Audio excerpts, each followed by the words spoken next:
Looks like we're live. What's my stream?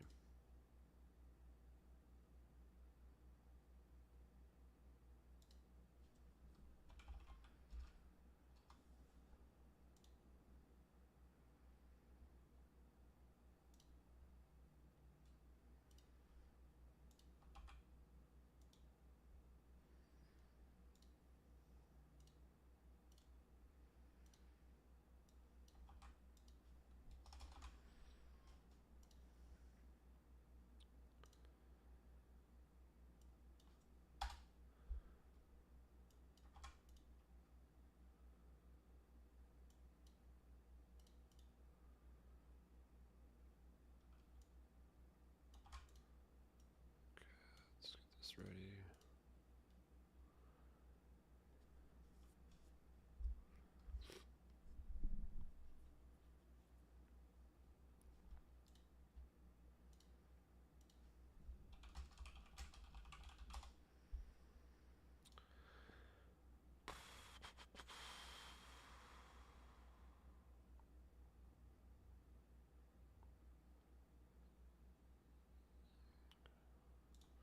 I'm gonna close. Oh, wow, people are already up here. Closing down my Twitter for now.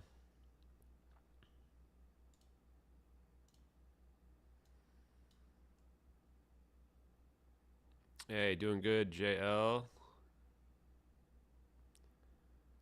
Yeah, boy, I've been doing a lot of podcasts. I'm starting to get pretty tired. It was take a lot of energy to start streaming tonight, but we got a lot of work to do, so time to get to it.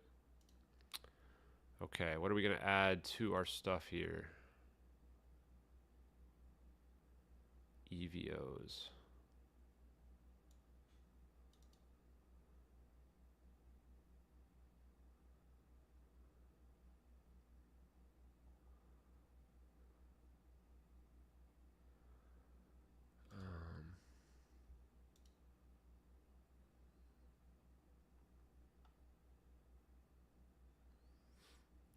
I mean, if they turn up the heat, we'll turn up the heat back. I got plans already. Okay, so what do we want to do here? The blur. Oh, we got a lot of stuff. Okay, where's Edward Seedlin? God, we have a lot of stuff to add.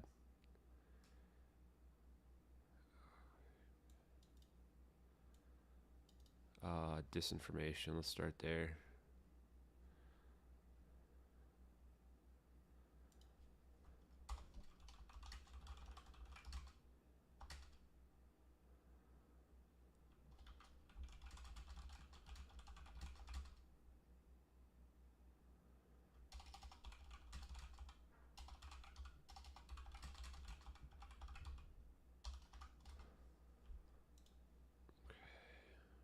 I love the phony compassion is one of the worst pieces of disinformation. These families get no answers, and we're supposed to believe that for some reason that's like hurting the families of the victims. That we're like looking into it. It's wild.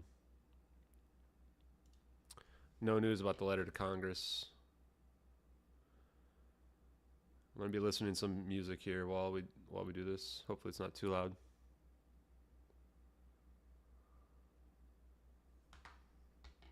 I think it might be. I can't tell if it's picking up. Tell me if you can hear the music I'm listening to. I may have to play it quieter if so.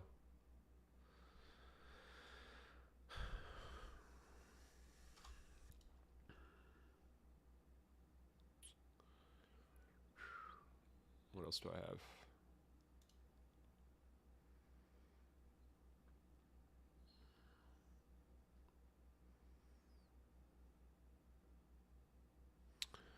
Where's the science part?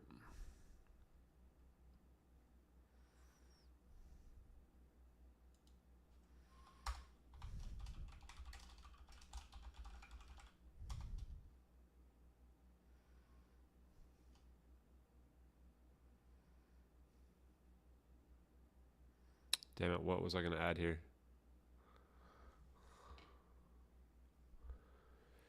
What was I going to add here?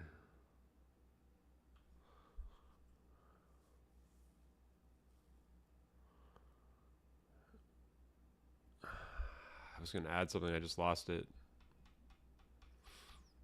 Hey, Mandolin, what's up? What's up, all fantasy football?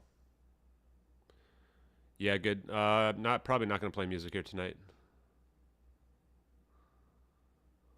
Double slit experiment.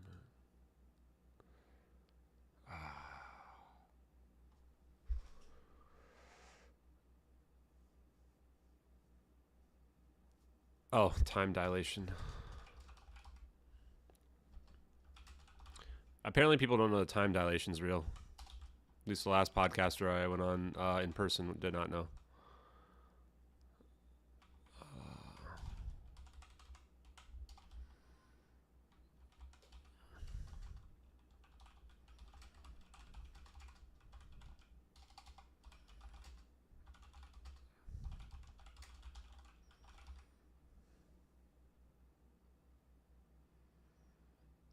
Yeah, the Alien Scientist podcast with Salvatore Pais is pretty incredible. I've actually made some new connections from that, which are blowing my mind at the moment.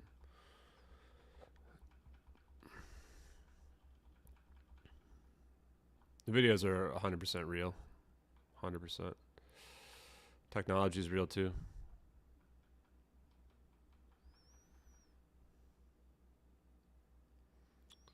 Hey, Fega.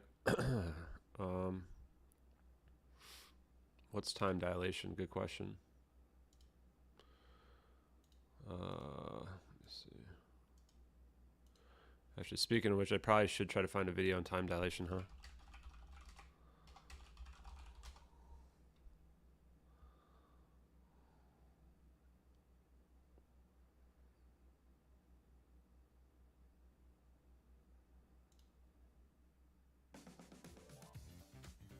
Okay, I'm gonna try to find a video for time dilation for you guys. Can you do pop out with this or mini player? What? That didn't work. Oh, there, it did work. Us to quantify object change and mobility.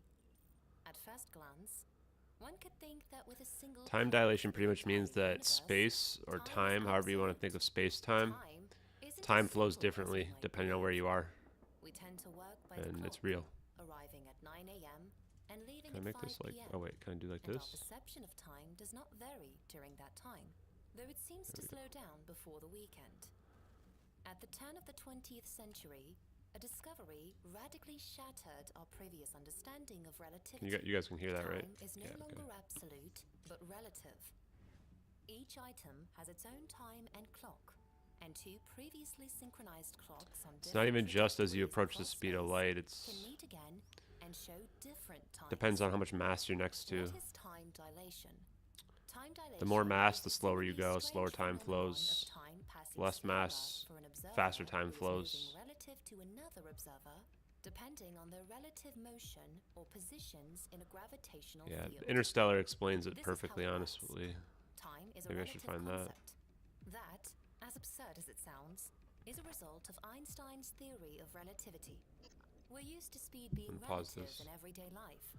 For example, a car traveling at 60 mph that's what's or 97 happening. kilometers an hour, relative to a stationary observer, would be observed as moving at 120 miles per hour. That's 193 kilometers per hour by a motorist heading in the opposite direction at the same speed. This same phenomenon also affects time. Depending on an observer's relative speed or position within a gravitational field, time passes at a different rate for that observer than for another observer. This effect, known as time dilation, is only noticeable under certain circumstances, although we are constantly subjected to it at a low level. Time dilation is a consequence of Einstein's relativity, in which time is not as absolute as it may appear. The rate at which it passes varies for observers in different frames of reference. Einstein's starting point... So just real quick there, what they said was time passes differently for your different frames of reference. So what that means is that time flows differently for you than it flows for me based on where we are in space-time. Now, because we're all on the Earth, time is flowing very similarly for all of us.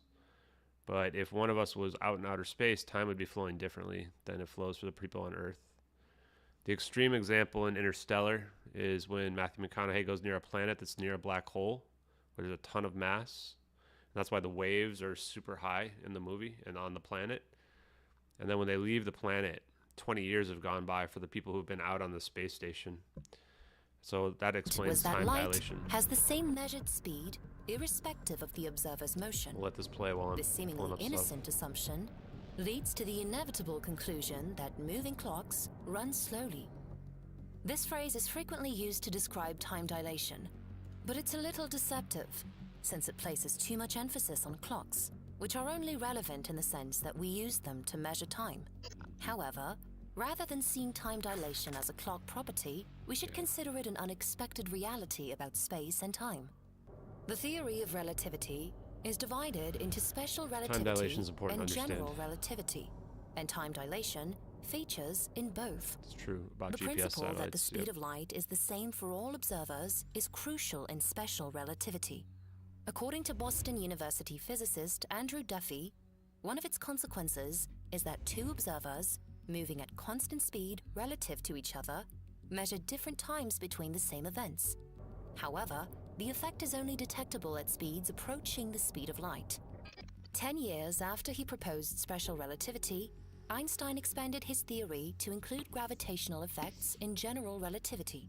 However, time dilation in this hypothesis is determined by the strength of the local gravitational field rather than the speed of travel. We currently live in a modest gravitational field on the Earth's surface. Therefore, we're already experiencing time dilation without even realizing it.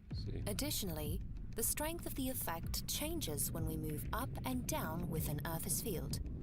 Gravity is weaker on the top floor of a tall building than on the ground floor.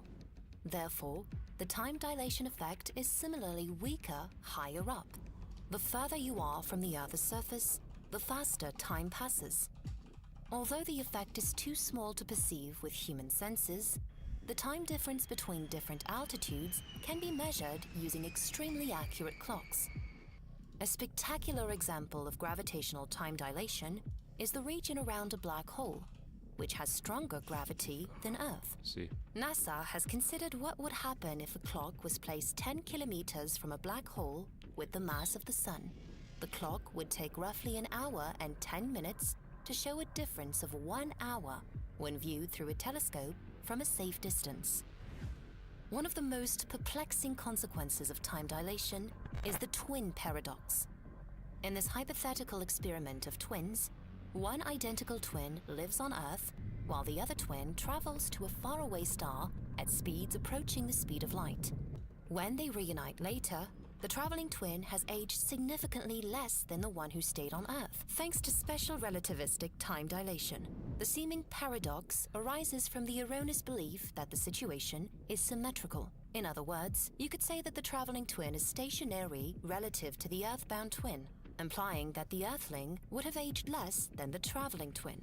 However, this isn't the case, because the situation isn't symmetrical. When special relativity talks about relative motion, it means motion in a straight line at a constant speed. That is not the case in this illustration. Because the twins are together at the beginning and end of the journey, the traveling twin must accelerate from a standstill to top speed, then turn around and head back in the opposite direction before finally decelerating to a stop. These phases of acceleration and deceleration introduce general relativity because they have effects similar to those of a gravitational field. When the math is done to account for this acceleration, it turns out that, like time travel, the spacefaring twin does age more slowly than the Earthbound twin. If you like this video, please consider subscribing and click the notification bell so you do not... Pretty wild, huh? So time dilation is important to understand there. More mass equals you move slower. So think of it like as you approach the black hole, it's why time slows down. And if you were to look at the person moving towards the black hole, they would be getting slower and slower and slower. 2 stolen passports.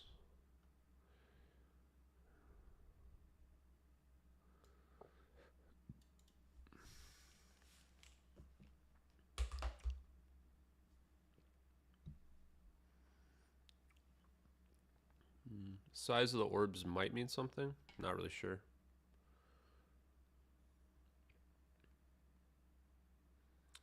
Really what the orbs are doing is they're inducing, they're turning the the plane into a nucleus, a nuclei of an atom.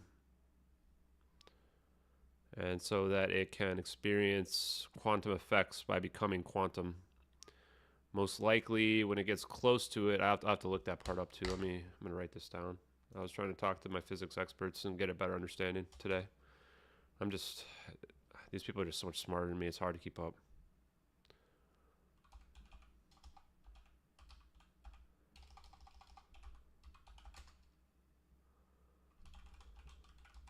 I'll pull it up later though. Sorry if I'm a little just out of it today. We're only going to be streaming for a couple hours today as well. I'll try to get this done because I got to get some sleep tonight. And then I won't be online tomorrow. I got stuff going on.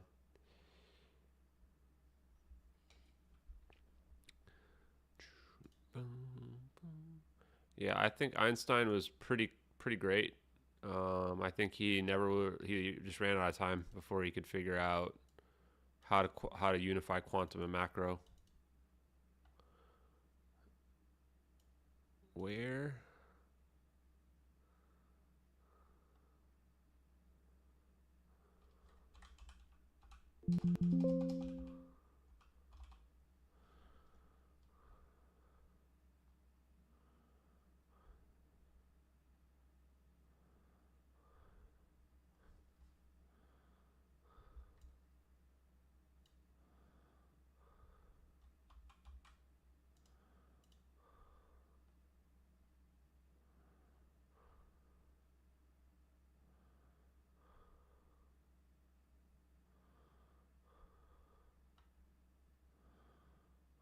Huh.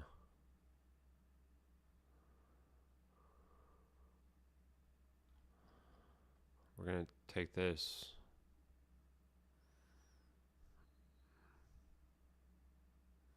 This isn't a quote though.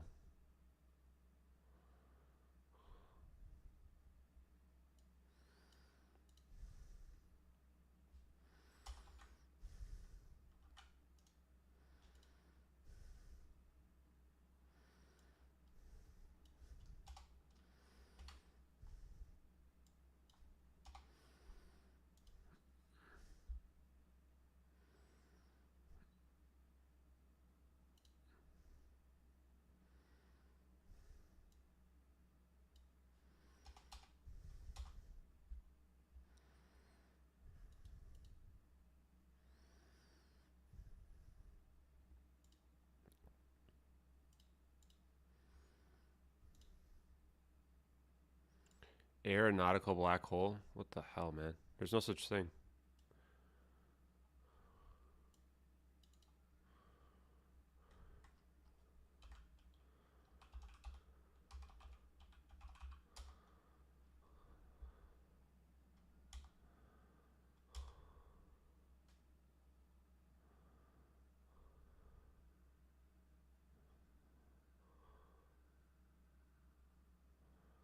Literally makes no sense.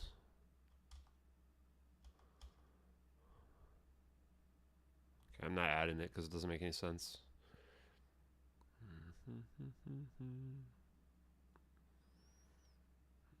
Yeah, it's not pilot suicide. We need to add that part too.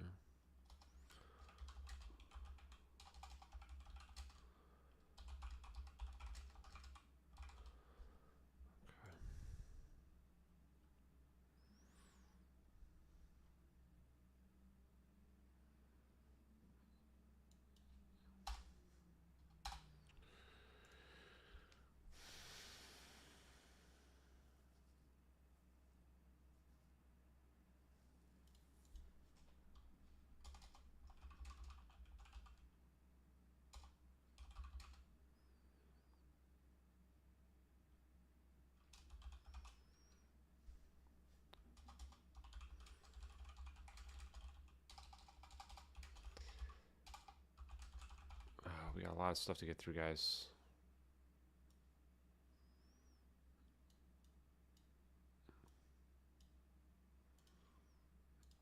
I'll put the other evidence over here so you guys can see. Blur. I don't know if we're gonna add the squawk part.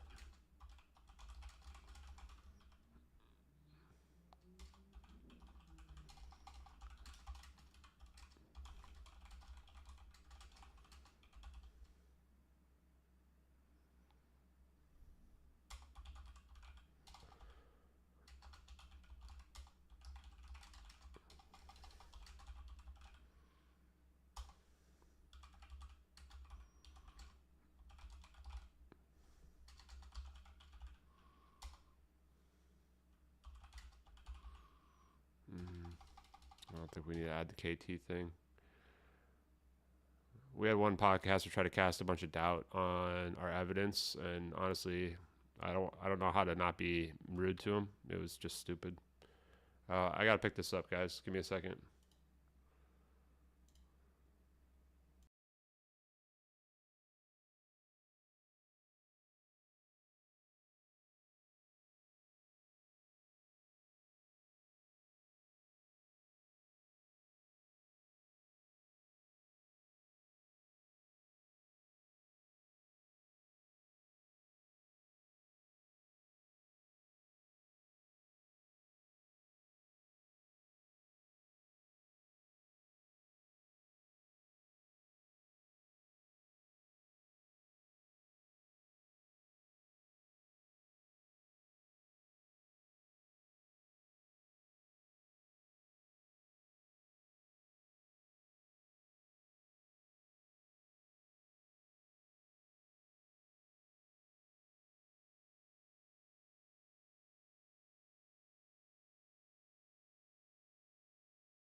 Okay.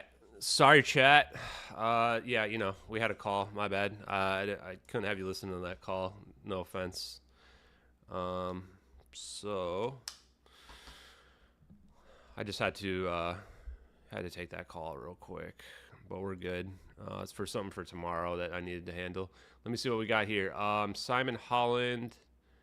I have not seen his stuff. No.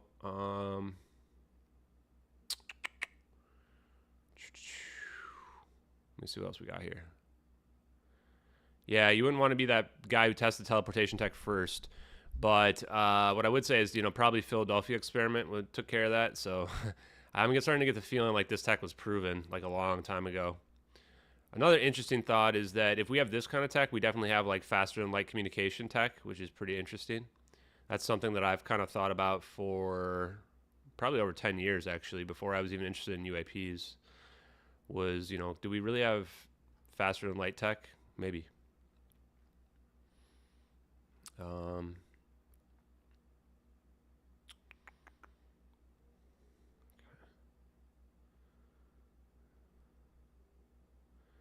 Yeah, so the plane's not flying higher because those aren't contrails.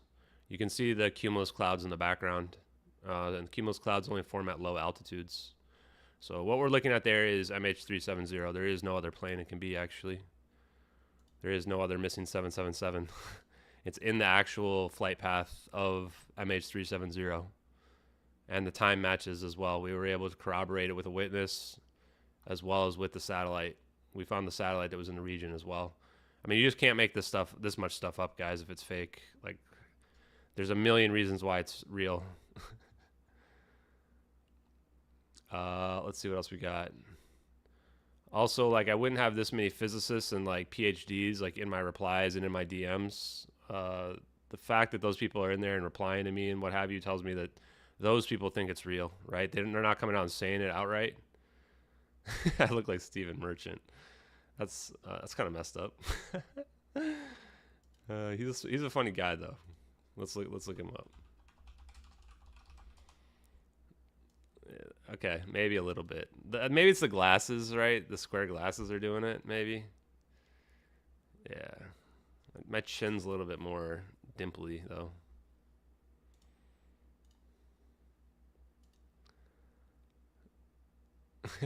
Kind of. Okay. Kind of, chat. Kind of. We haven't got any movement with Congress. I mean, I don't know. It's kind of a crapshoot with Congress, you know? Yeah, I mean, making sense of the technology is the hardest part for me. Like, it literally exhausts me to try to figure out how the science works. It's so hard. Yeah, we had direct communication with the witness. I'd have to pull up the document. I don't want to get too sidetracked here because I want to focus on the stuff. I think it was called Interview with Kate T or something. What did I call that? I'll pull it up for you though if you want to read the thing. There you go.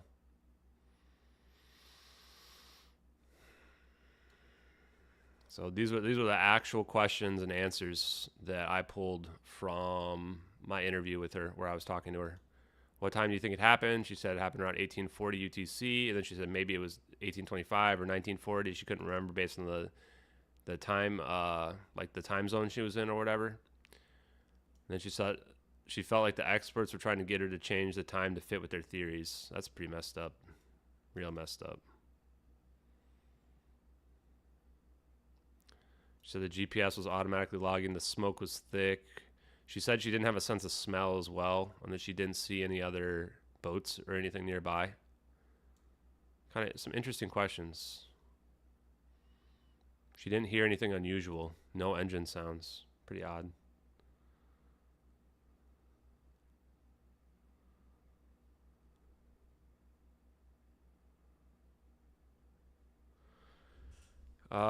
Can't really. I don't really know how this app works, and I don't know really how they were where they were able to teleport it to. It's just like it could be anything. They could even teleport it like around the Earth several times, and then have it just stop somewhere. Yeah, it's just, I don't know. I don't know how that works too. Like, what happens if you teleport and you hit a plane while you're teleporting, like at light speed or moving at light speed? I have no idea. Yeah, we did do the orb animation today. You can check the Twitter out. This witness is Catherine T. Kate T. This was the witness that was right there within like minutes of when the videos happened. We were able to find her because we recreated the satellite. We were able to look and figure out which satellite it was. And we did that by checking every single satellite that's out there. It helped because we had the stereoscopic one, so we really narrowed in on USA 229 early. And the problem was down here, it's in the South Indian Ocean, but it's 1830 here. So we were like, how could it get out here in the South Indian Ocean? The answer was it wasn't out in the South Indian Ocean. All we had to do was forward it a little bit, and turns out the coordinates were actually up here instead. And now you get to 1840, which is when this plane goes dark. This is the time where they actually lost contact with the plane, according to the next day. Look at this. Boom. Now we're looking right down at it with 2 satellites. This is the agreed upon location of this plane at this time. Like, nobody disputes this is the location where the plane was. What they argue is this is where the plane turned into the South Indian Ocean, which never happened. It just didn't turn into the South Indian Ocean. What happened was our videos right here. Pretty wild, right? Look at these 2 satellites just staring right down. Boom. A and B. We'll come back to this. I just want to show you guys. You ready for this? This is the archive version of the video. Well, look at this. A and B. We're looking straight down on this plane. Boom. We're looking down on it, boys and girls. These are 2 different satellites. These are 2 different cameras. At least this is a parallax here. So unless YouTube can create this, we're looking at our proof right here, right? This is a smoking gun. And even if somehow this is really just one video, well, we still have the satellite right in the right location at the right time. I mean, it's right there staring. We've got the Malaysian Minister of Defense admitting. You ready for this? Where is it? This one? Tell us there are U.S. spy satellites over the regions. There are U.S. spy satellites over the regions. There are U.S. spy satellites over the regions. Are we in touch with? Are we in touch? He's already saying yes before he's even finished the question. We are in touch with them. Yes, we are in touch with them. Yes, we are in touch with them, guys. Yes. One more time. Are we? There are U.S. spy satellites over the regions. Are we in touch with Yes, them? we are in touch with them. Yes, we are in touch with them. There are U.S. spy satellites over the regions. Yes, we are in touch with them. Here you go, guys. Staring at it. We're staring at it. That's MH370 right there. It's light on the top and darker on the bottom, just like MH370. We're watching these orbs that clearly have purpose. They go through the plane several times and over the plane. Like, this is the hardest thing to fake. Unless you fake the whole thing. And that's why people are trying to argue, oh, well, just the orbs are fake. Because the people can't understand how the orbs could be real. But they are. The zap accurately illuminates the clouds. The smoke trail stops. These clouds are super high quality. Look at these clouds. Do you really think these clouds are fake? Have you guys ever seen a movie where they can fake clouds like this? No way. These are cumulus clouds, guys. These are not, this plane's not at 30,000 feet. It's objectively not at 30,000 feet. The altitude of this plane right here is probably less than 5,000 feet. Because these clouds only form between 1,000 and 5,000 feet. And we checked the weather, and these weather has these low pattern clouds in the area too. I mean, I don't know how much evidence do you need. It's just, it's overwhelming. It's overwhelming. I mean, I don't want to believe you can teleport a plane either, but that's just what the evidence shows. You know, I don't know what else to tell you guys. And then he just goes ahead and admits, listen to this. Sir, he knows what I have. You've received data from the engine manufacturer. Sir, he knows what I have. You've received data from the engine manufacturer. Yes. Can you tell us if you've received data from the engine manufacturer Rolls-Royce? Yes. Yes. Yes again. It says yes twice just to be sure. Rolls-Royce would have proven that the official story is bullshit, because they would have had no data going into the South Indian Ocean. I mean, it's not even a good cover-up.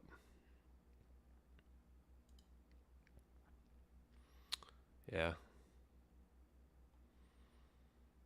I think the plane didn't go. I think the plane went somewhere else on planet Earth. I think if you read the teleportation section, you'll see that that's probably where it had to go, based on the phones ringing.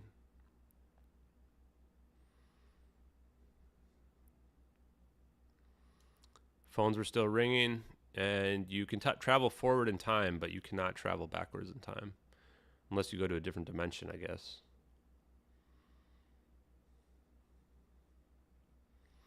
Yeah, nobody's going to debate me because nobody can refute the evidence. If we had a debate, it would just be some low-quality pissing match of people just like trying to claim I'm disinformation or something. It'd just be useless.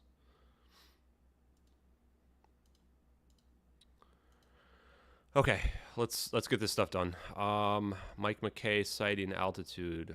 Let's do that one. All the other witnesses. Mike McKay sees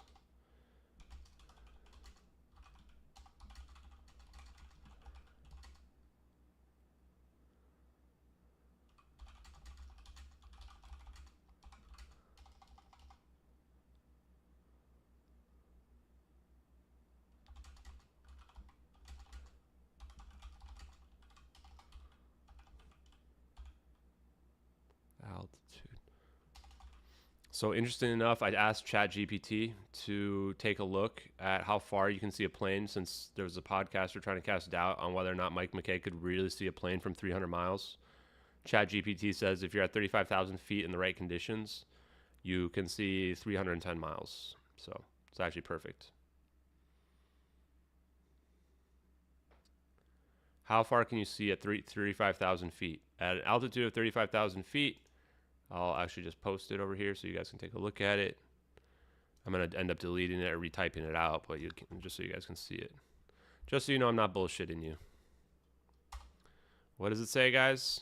310 miles.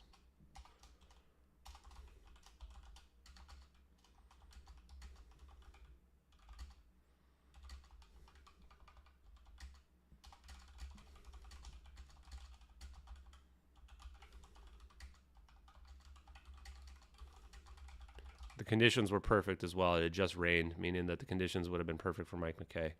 This is actually huge evidence here. He also sees the fire for 5 to 10 seconds.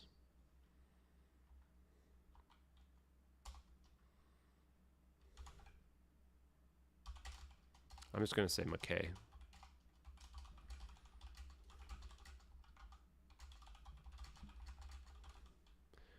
The fact that he only sees it for 5-10 seconds would be indicative of them being able to put the fire out. Or maybe he sees the initial burst of the lithium-ion battery fire. Not sure.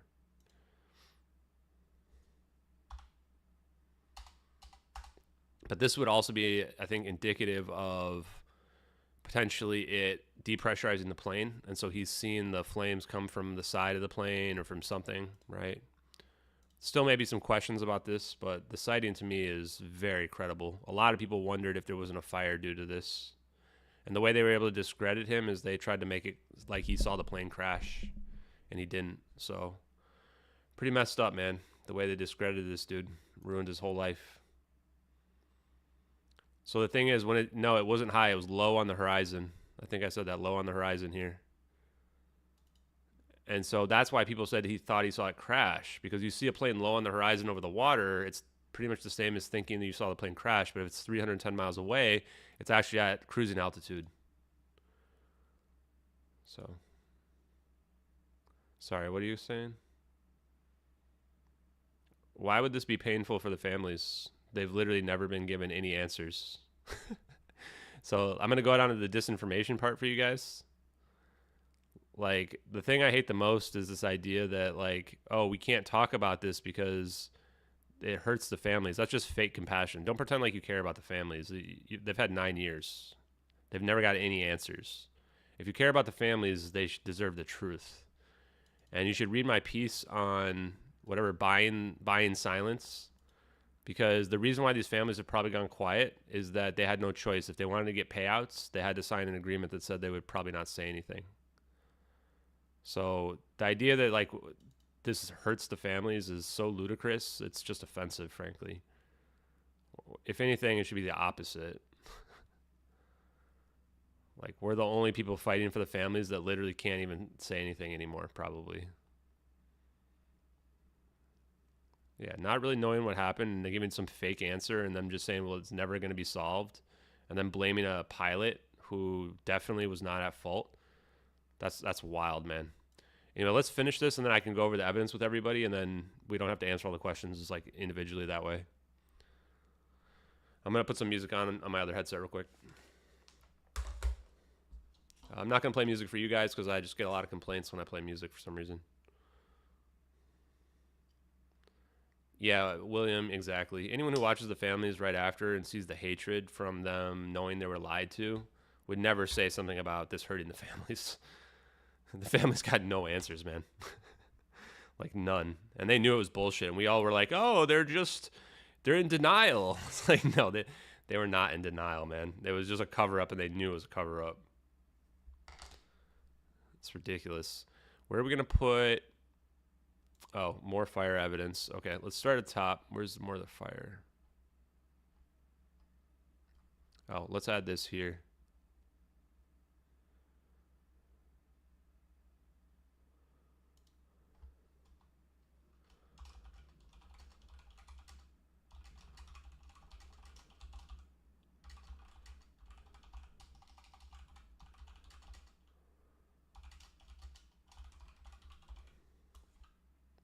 I think this is a good one to add. So the original video says airliner and UFOs. If the person that leaked this knew it was U.S. technology, why would he tell them to put UFOs in there? I think that he thought it was the UFOs as well. And that's why he thought he was okay to leak it, right? And then later on he gets told, no, this isn't UFOs. This is our tech. And that's why he comes back in the end and says, like, I'm so sorry for what I did. Seems to make a lot of sense to me.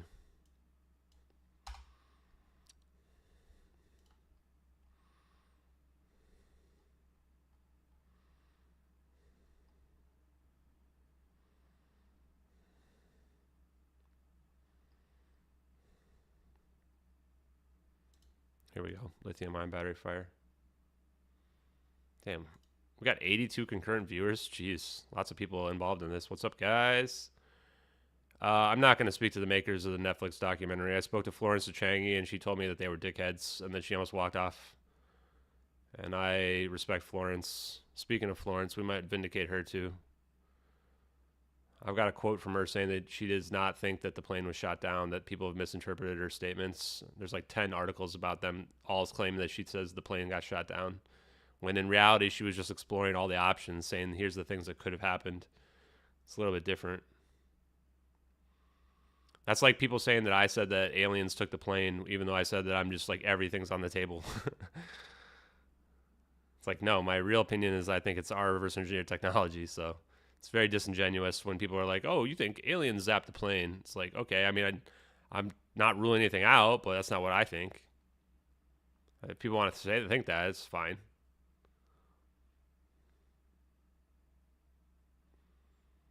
Yeah, I mean, they completely rejected my FIA for this guy, so it makes you wonder, right? Got to be something going on there. Okay, where's my fire evidence? We looked a lot into this drone, too. There's a couple other drones. Like, there's this other drone that was a lot newer, but I just can't imagine that drone would have been the one that they used. The 9C, MQ-9C. They look really similar, though. It's hard to tell the difference. And I couldn't find any pictures that have the MQ-9C with the camera under the wing. It's just the MQ-1C is the only one. So it was a very specialized, unique drone, or it's just an MQ-1C Gray Eagle. Which, some of the best evidence for why it's MQ-1C Gray Eagle. Sec. I want you guys to watch this, okay? SIG, INT, Signals Intelligence, payload. The very top hit is MQ-1C Grey Eagle by General Atomics. The very first one. It's like, okay, this is our drone. I mean, that's what we thought it was, and then it shows up right at the top. Seems pretty conclusive. Want to say hi to our intelligence community who's watching. Welcome. We're blowing up your spot. Imagine how it feels to be the intelligence community, and all it took to uncover this conspiracy was a Twitter account and just Googling a bunch of stuff. It's like, guys, do a better job next time. Come on, this is pretty pathetic. Like, I think I could have done a better cover-up than this. And definitely don't put the Minister of Defense on interviews next time. That was... Someone should have told him not to go on. I mean, boy, that was... That dude spilled the beans.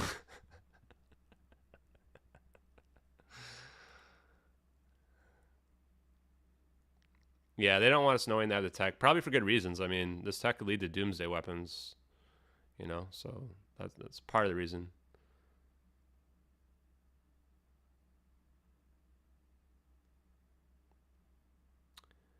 Yeah, the VFX does not match as a statement of fact. So you may have the opinion that you think the visual effects matches, but that's an opinion. The fact is that it does not match on even a single frame.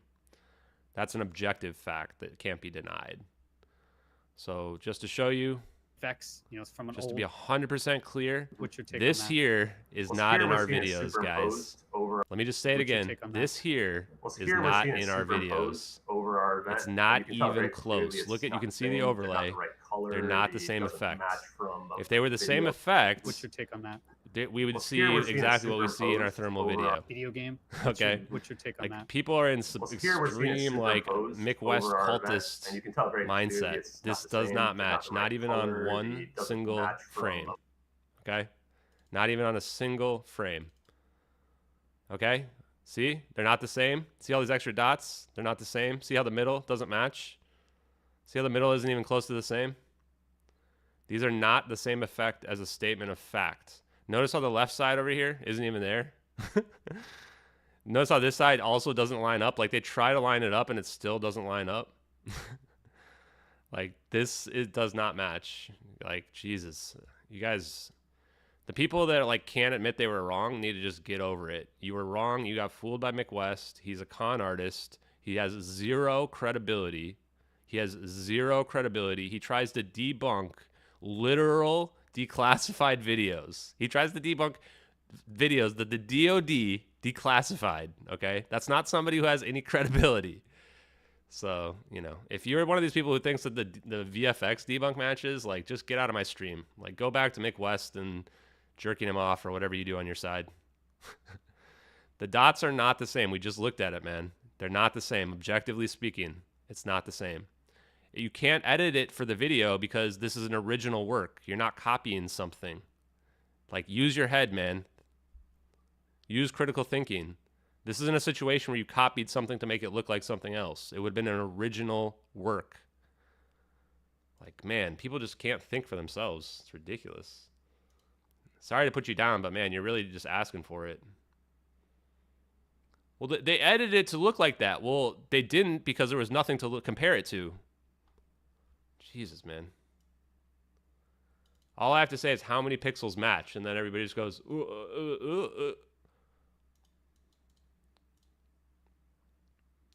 Worst is that even if that matched on the single frame, which it doesn't, even if it matched on the single frame, it wouldn't debunk any of it. It wouldn't debunk any of the videos.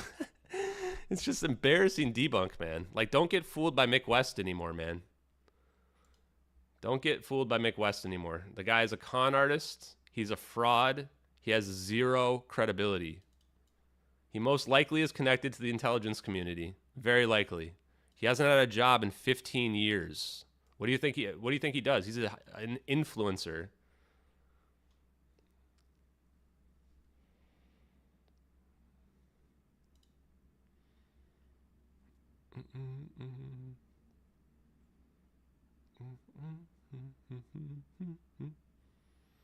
The account that put the debunk out was called Icy Slide, a 1-day-old account that the moderators had to give manual approval for that didn't answer any questions. Icy Slide stands for IC Forum Slide, Intelligence Community Forum Slide. They just made it obvious. IC Forum Slide. Like, guys, stop getting tricked by stupid stuff. It had some numbers at the end of the name, too. Like, they literally just had fake accounts that they're pushing up. Of course Mick West is connected to this account. He's literally the only person that claims to have found the VFX on the same day that this account posted it. What do you think? He was sitting there on his 3DO looking at his old video games, playing them? Of course not. He's connected to the account. You guys got to stop getting tricked by frauds like Mick West, man. Look at how much evidence we're dealing with here. Look at this. And you're stuck on a VFX that doesn't even match. Like, we're moving on from that because, like, reality is it doesn't match. You got to just... We don't need anything to compare anything. Like, we don't need any professionals to look at it. If this was fake, we wouldn't be able to come up with any of this evidence. We're way past the VFX thing. Like, you guys are in, like, 3 months ago mode. We already figured out who the leaker is. You guys are still talking about VFXs that don't match. And people wonder why they get blocked. It's like, man, like, use critical thinking in the future, please. And for a lot of people, they just can't admit they were wrong. Like, it's too hard for them, right? Like, you look at something that objectively doesn't match, and then their minds, they go, I can't be wrong. I can't be wrong. It's like, no, you were just wrong. You got fooled by a guy who has no credibility. Sorry. Next time, be better. Okay, let's see what we got. I have the fire evidence over here.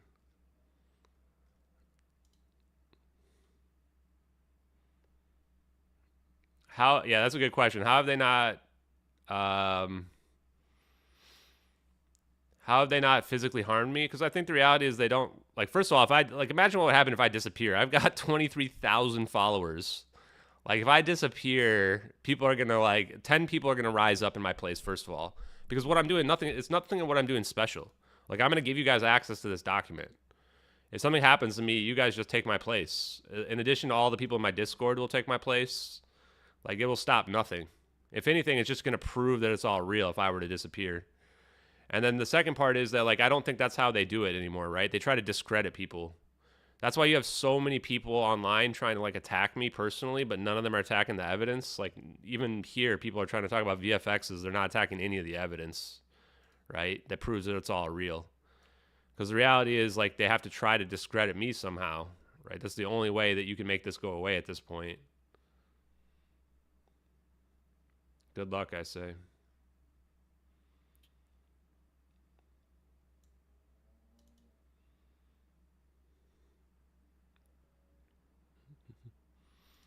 I got more VFX debunk stuff too. I mean, I knew that they were going to push some stupid crap like that, so I have, like, I had so much. More than any of my other stuff. You know, here's the one I pulled before. This one I need to put in my other folder. I mean, how can people think this is the same? They modified it. What do you mean? It's not even close, man. Like, look at this. Look at this frame. Look at this frame right here. Is this our thing? Look at all this extra stuff on over here. What do you think? They painstakingly removed all these pixels one by one? Oh, man, this is so bad. Here we go, guys. I found the VFX, guys. Ready? Here it is. Honestly, this donut matches our image better than that VFX does. Frankly, this donut is actually a better comparison. Bingo. It was a donut all along, guys. Videos are debunked. It's a donut. Guys, they just modified the donut, man. Come on. It's easy. Just use some visual effects and modify this donut into our thing. Obviously, that's what they did. Obviously, it was just a donut. Sorry, I'm just messing with you, VFXers. I'm just in one of those moods right now. Where is my fire stuff, though?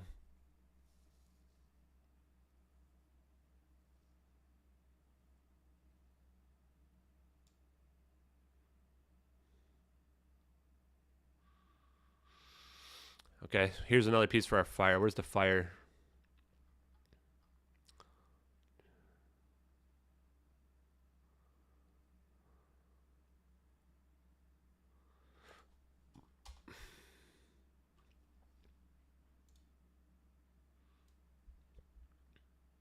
This is pretty interesting here.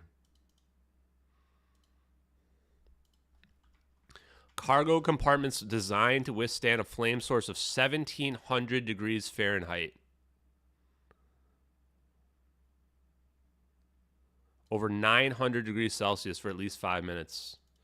So this is actually really strong evidence that they could actually battle that fire without the plane like falling apart. Because you just keep putting it out, right?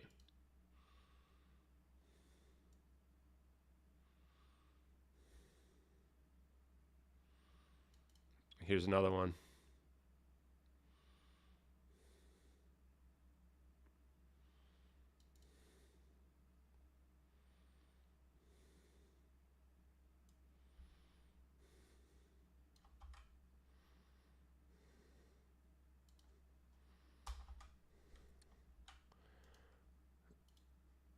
The lithium-ion battery fire would have escaped from the fire compartment, cargo compartment.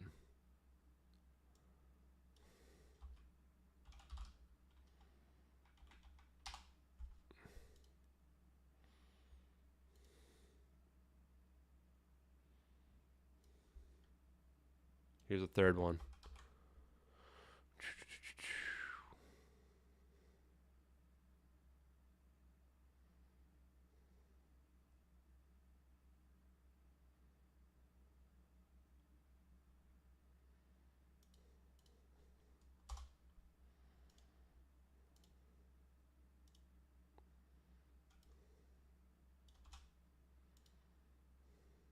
This is pretty important. Can't be extinguished by the fire suppression device. Did we have the part about the glow in here?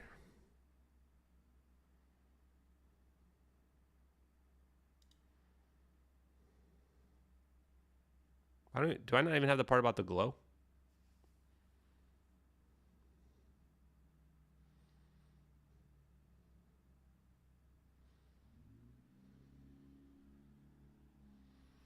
Wow, I don't even have the part about the glow in here. Okay.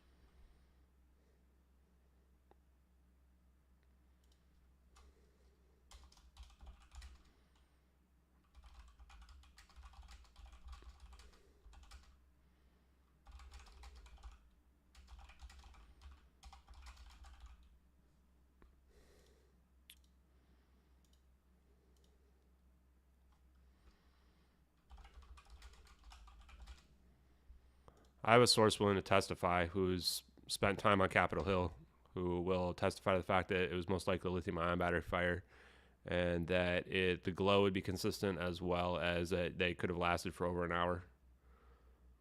I talked to them again the other day and confirmed their information, just because people were questioning it. They are highly credible. I mean, it doesn't mean it's a guaranteed thing, but it's still highly credible. Okay, so we got a bunch more fire evidence we added in there. Spice that bad boy up. Oh, fire changing in the belly. Where is...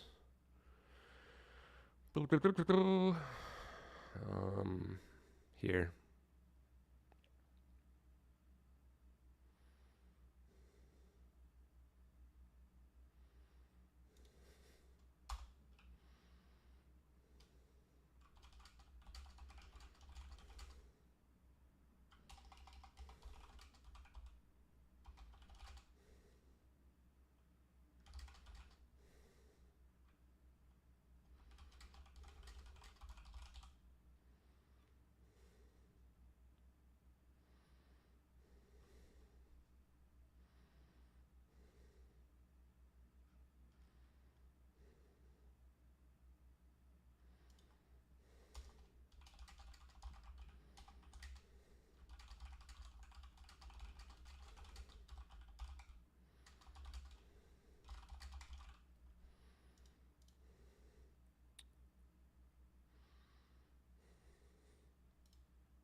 We're going to add the blur in the science area as well.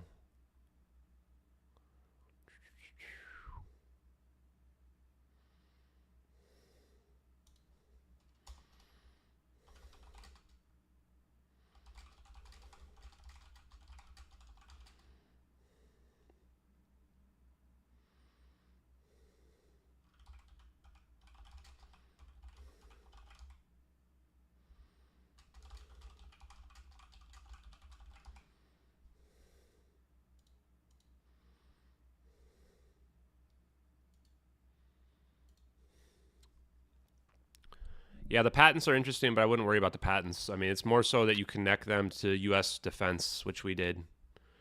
And the 20 people on the plane being connected to the U.S. defense indicates a motive for why you would want to save them, right? Which is, I think, very important.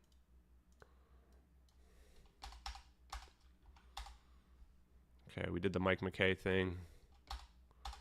Okay, we're doing pretty solid. Okay, the pilot's suicide, let's get that in there. So we have the NSA report, that superconductivity report.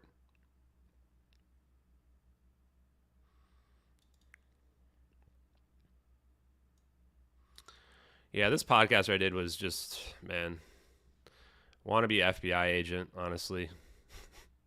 Tried to claim like, oh, the report's 200 pages, so it referencing Freescale 9 times doesn't even matter. Like, what? It's like 150 pages of appendixes, man.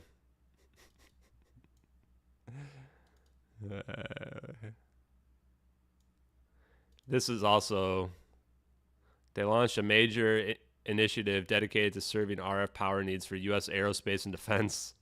That's to me is pretty damning. You know, we should validate this though. I don't want to get caught in a lie on this. Let's validate that real quick. If I just Google this directly, I wonder if we'll find an exact hit.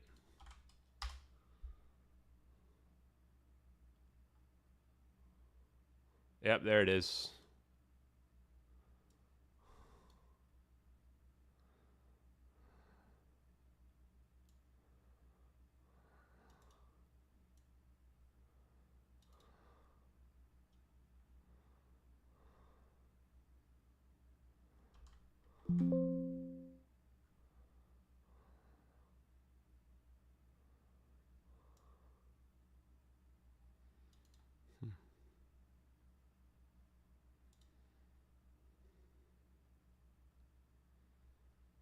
Hmm.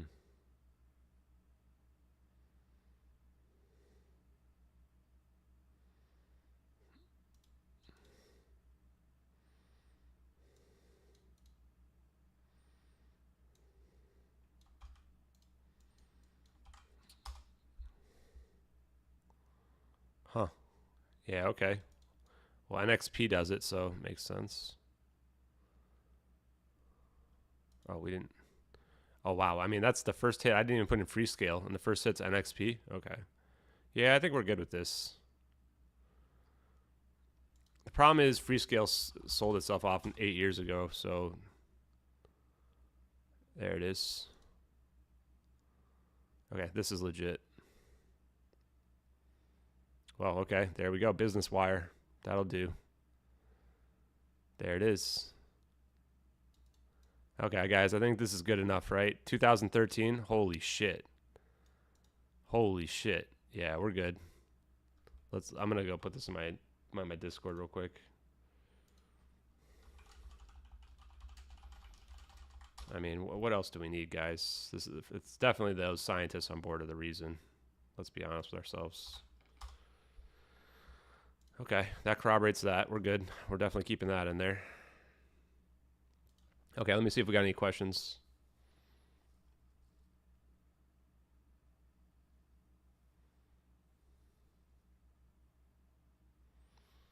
Yeah, I mean, the fire is going to break containment and make the plane disintegrate. You got to battle that fire nonstop, you know?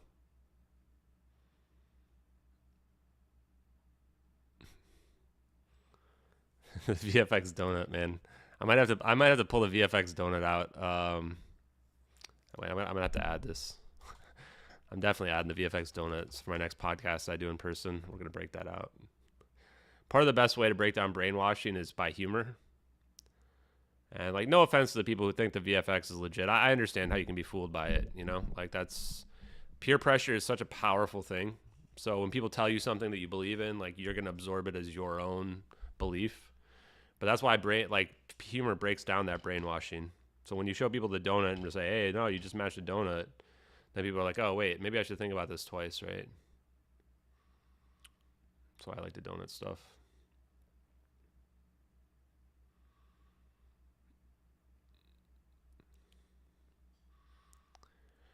Yeah, why would they get away with this? I don't know, man.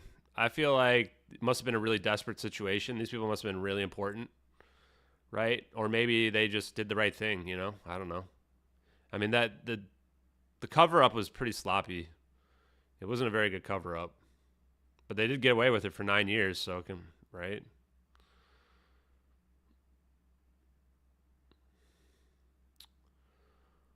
The portal has parallax. I don't know. It's probably only one frame or so. It's probably too hard, especially in the satellite video. It's like the satellite video is 6 frames per second, so it's like literally like one frame. Oh, also the frame rate is indicative of it being real as well, because part of the reason why you would have 6 frames per second. Oh, yeah, 20 is too many people. Where is that?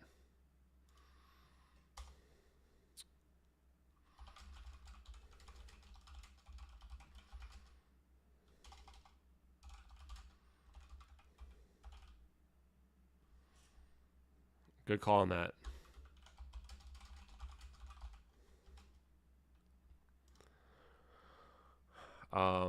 But yeah, I think that 6 frames per second, like, why would the satellite video be 6 frames per second, especially if it's faked?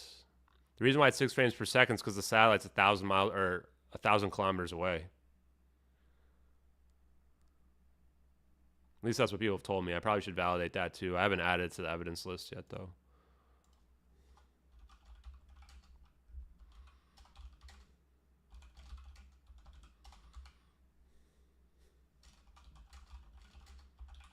I can't tell if it's because it's a wide field of view or if it's far away. I would imagine it's because it's a wide field of view, right? Like, the wider your picture is, the lower frame rate, I would have imagined, but I'm not an expert in optics.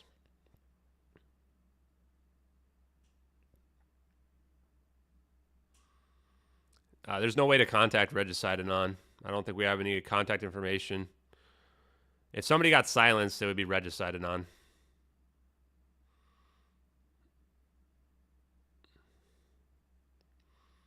But maybe even Regicide Anon didn't even know the truth, you know? Like, they probably had to be convinced themselves. Hard to say. Yeah, having 80 concurrent viewers is kind of a lot. Like, that's for account with a YouTube, it only has, I don't even know, do we even have 2,000 subscribers? Like, it's not even that many. Okay, let's get this done so we can go through all the evidence, though.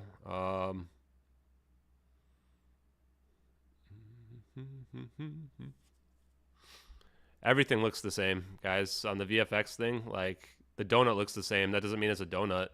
It also looks like an ink drop, and it also looks like a supernova. That doesn't mean it's those things either. It's called prosaic. So you guys should look up the word prosaic, because prosaic explanations, I also don't use prosaic explanations on the affirmative side either, because prosaic explanations don't have any credibility. Having the same style, looking similar essentially.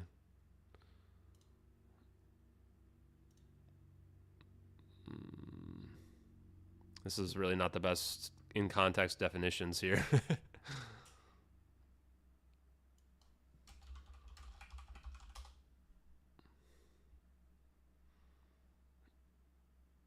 Yeah, these definitions aren't great.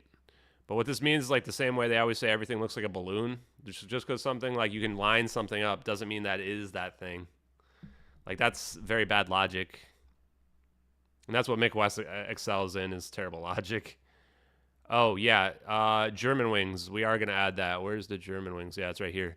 So the thing about the German wing situation, he crashed that plane less than 10 minutes after he locked out the co-pilot. That's way different than our scenario where this plane flew for 6 hours afterwards. That's where my argument of being able to enter the cockpit comes into play. So let's go do that part.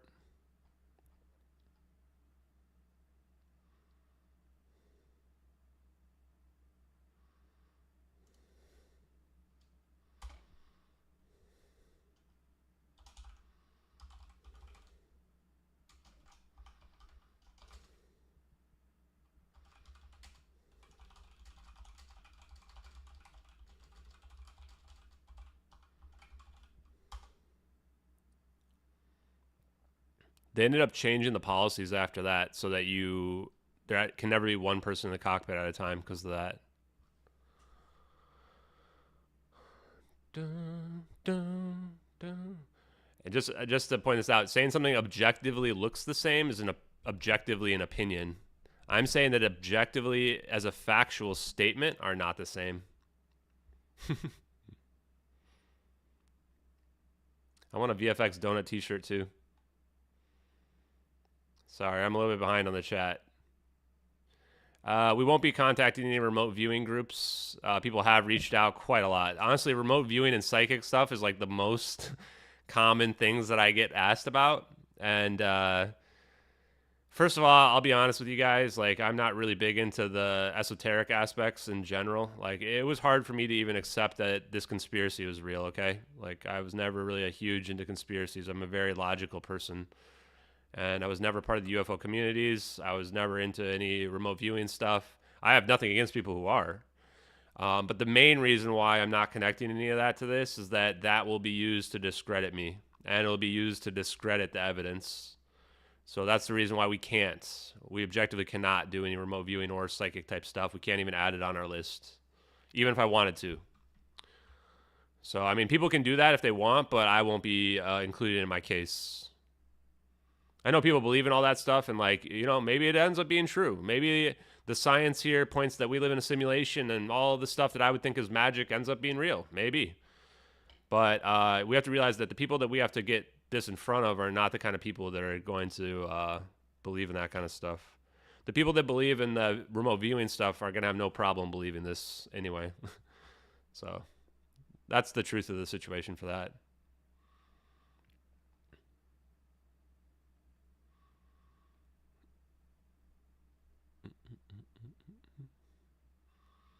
Yeah, a lot of people just believe they see what they want to see, right? I think that we're not seeing what we want to see here. We're just building evidence, and the evidence is just overwhelming.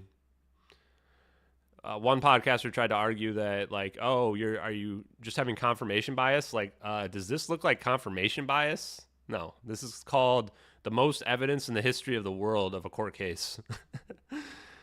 People have been convicted of murder for much, much, much less than this. We have 2 videos that are in perfect sync just to begin with. We have 20 witnesses. It's like that, and that's just the beginning. Michael Schellenberger, I think, stopped following me. Did he stop following me? I don't know what his deal is. Jesse Michaels, no comment for now. I think for a lot of people, it's either, if they're very prominent, then they might be getting told not to look into this because it's classified and national defense. And then the other side of it is like the VFX people, they might just not be able to think that it's real, right? Realize there's a certain percentage of people that will never be able to accept these videos to be real, no matter what. Doesn't matter how much evidence, doesn't matter if this is 20 pages long. They just can't accept that there's advanced technology and that the government's lying to them. And even some people that can accept the government's lying, they can't accept that there's anything that is not supernatural, but what would be the right term? Just beyond their basic understanding. You know, a lot of people just only think that whatever the TV tells them can be real, and everything they see in front of them, that's the only thing that's real, and anything that seems exceptional just can't be real. People should try to break away from that type of closed-minded mentality, in my opinion. Because the reality is the world we live in is a lot specialer than we think. And that's the reason why in the science I start with a double slit experiment. Because the double slit experiment proves that there is more to this world than we think. Just straight up.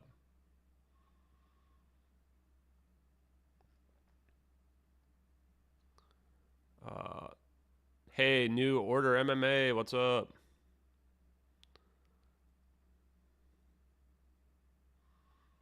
What did Kim Iverson say? Sorry, I'm missing a lot of the chats here, guys.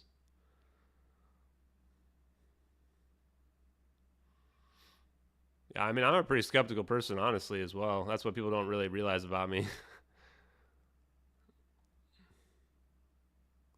We're at 2.16 thousand subscribers. Wow. Yeah, it's increasing a lot. Holy crap. No wonder we have like 87 viewers right now. That's a lot. Welcome everybody who's watching. I want to do, I'm going to be out tomorrow. You can probably guess what might be happening. I won't be online tomorrow. But later this week, I do want to do a space where we do, like, you know how streamers do the, like, the ban appeals? We're going to do block appeals. I'll spoil it, though. Anybody who's been, like, raging against me, your appeal's already going to get denied. I mean, we'll let you maybe appeal, but I'm going to really do the appeals of the people who, like, literally aren't just trolling me 24/7. I don't know how it'll go. We'll see.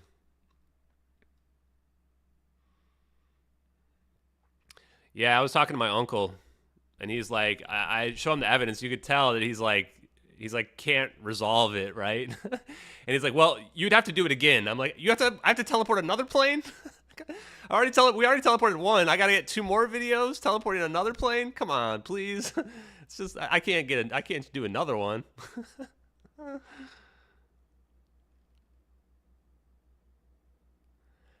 Remote viewing might work, but like I said, we won't be tying it to this case no matter what, unfortunately.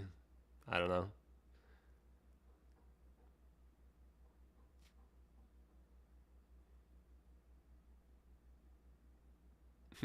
Everything that could ever be invented has been invented already. That's exactly the hubris of man, right? Which is that we already know everything there is to know, right? Like, we've already figured all science out. It's like, no. That's like when I first looked at these videos, that's when we realized, like, oh, we're actually just cavemen. And, like, we think that we've not figured everything out, but we're literally cavemen. Oh, Stephen Greer? I don't know. I was talking about yesterday about Stephen Greer. Like, I'll be honest, before I thought he was kind of like a little bit of a phony, but that he actually did have inside information. And now I'm thinking, like, maybe he isn't as much of a phony as I thought. Like, maybe he actually has just been getting discredited because he does have a lot of inside information. I was watching the interview where he was in front of Congress or whatever, going over all this stuff, and it seems almost impossible, right? But then you look at this case and you're like, huh, is it impossible? Maybe not. But again, I'm not going to believe in aliens until, like, I don't know. I'm going to have to see one, honestly. I think it's possible there could be, like, ultra-terrestrials, like a breakaway human race that's, like, in the water or something that we just haven't seen somehow just because the ocean's so huge. But it's just, I'm telling you guys, I'm pretty skeptical. I got to see it. Even, like, UAPs don't prove aliens to me. They could just be, like, you know, robot like a AI or something is controlling them. I did talk to Jack S. What I would say is, if you're a fan of Jack S., you're probably being misled. Usually if I reach out to somebody very nicely and ask them and they're just a jackass to me, it usually means they're not a real scientist.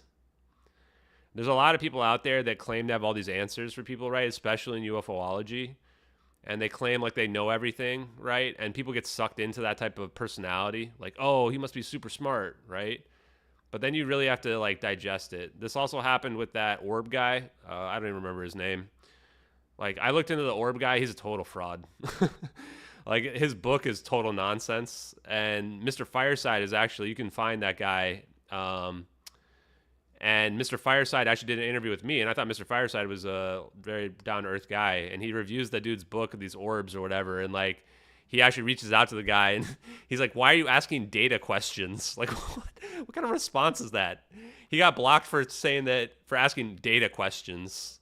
Well, I don't know. You're apparently an expert on orbs, and you can't answer any data questions?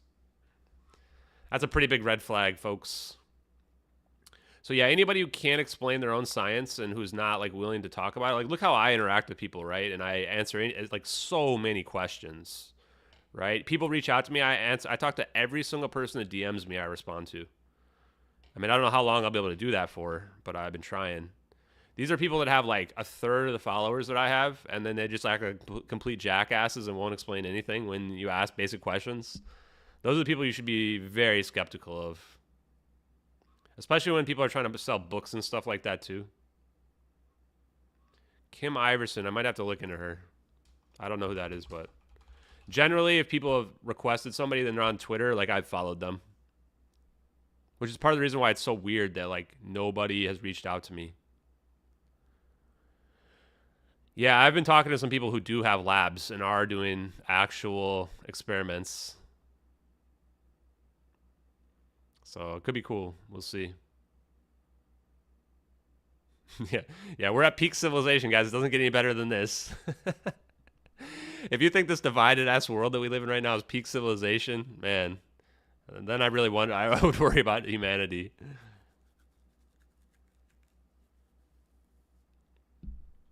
Yeah, the part about KT going to make tea bothers me. Like in the back of my mind, I always thought that she saw it disappear and she was just too afraid to say so. Because she's a very rational person as well from talking to her. So like maybe she's just too worried that people would make fun of her and just like ruin her life, right? Part of me still thinks that she might just either have blocked it out mentally. Because like you're watching this plane, like why are you going inside to put tea on, right? I mean, her excuse makes some sense. She was in a fight with her husband. She was super pissed off. And she told me he came out and she didn't show him the plane. And keep in mind, this plane's not like right there, right? It's like off in the distance, up in the height, right? So I guess you could argue it's like, oh, she just didn't think it was a big deal. But it is a little bit weird. But the glowing orange plane is corroborated by the fire. And everybody else saw the fire too, so. Or at least they saw something consistent with fire.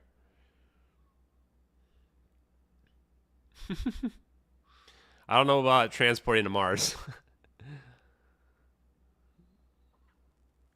I actually reached out to Michio Kaku because before I met Roy D. Herbert, he was my favorite physicist on the planet.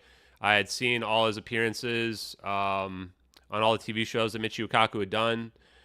I reached out to one of his email accounts that I found. I don't know if he ever read my thing. I imagine he's got like 1 million followers, so I imagine he gets like 50 emails a day. So it's not really weird that he wouldn't reply.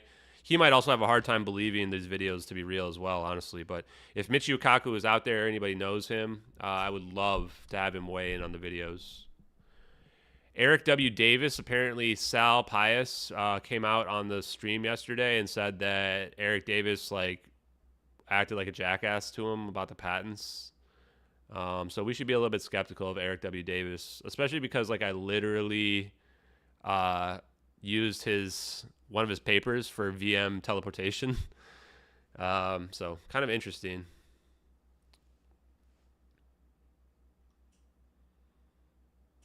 I looked up that orb research. It was not free, but the book is, from the review I read on that orb book, not worth your time.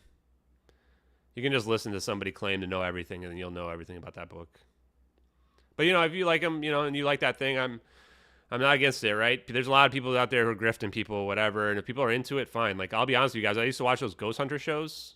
I love those Ghost Hunter shows. I don't know. Something about it. I love those little Ghost Hunter shows. Doesn't mean I necessarily believe in ghosts, but those Ghost Hunter shows are just so entertaining. Like, they're like out there like looking for ghosts. And like, I've watched like, I don't know how many episodes, dozens. And like only one time out of all the shows was there ever anything that was like, oh, wow, that's actually pretty super weird.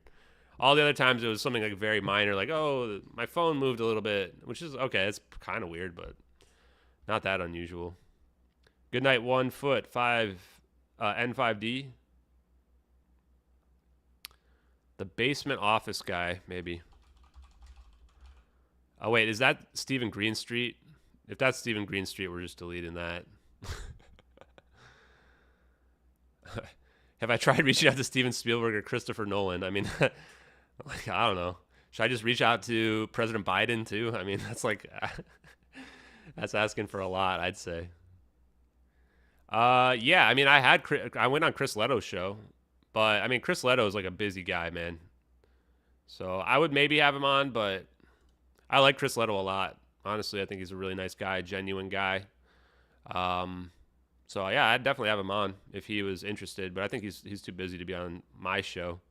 We're gonna have Bob Greenier on at one point. I gotta get back in touch with him actually. But I've set up my next podcast is actually going to be with, I'll announce this right now. It's going to be in like a week and a half, I think. The 26th. It'll probably be Hard Truths number 2, unless I get Bob Green on ahead of time.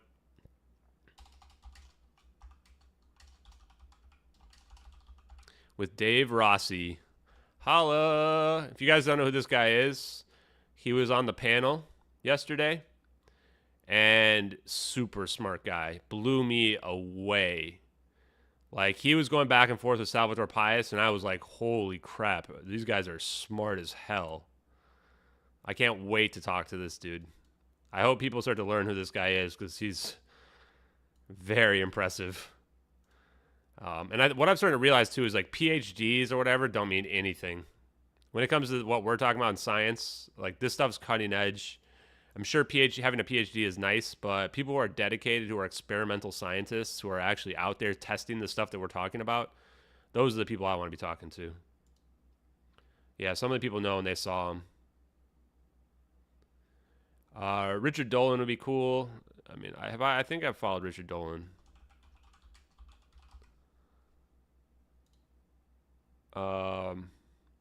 Yeah, like, dude, Sean Ryan posted and said, who should we talk to? And, like, I'm 100%, like, I have the top post reply by, like, 10 to 5,000 between the next highest person, and almost as many likes as Sean Ryan's post had. And there was, like, 36 people who said that Sean Ryan should chat with me. Which the reality is Sean Ryan should. I mean, he has on people that are, like, psychics and stuff. You can't talk about MH370. Come on. Anyway, let's see if we can get this done here. Crashes. I looked into how long the oxygen will last for crew, and it's almost impossible to figure out. The official report doesn't measure it in terms of 100% oxygen flow, which is what you would use if you are like actually needing to use it. So like the arguments I've seen have been like anywhere from like, if there's like one person, like maybe it'll last for like up to 2 hours, but probably more so like way less than that. So I'm not sure what I want to put on here related to this.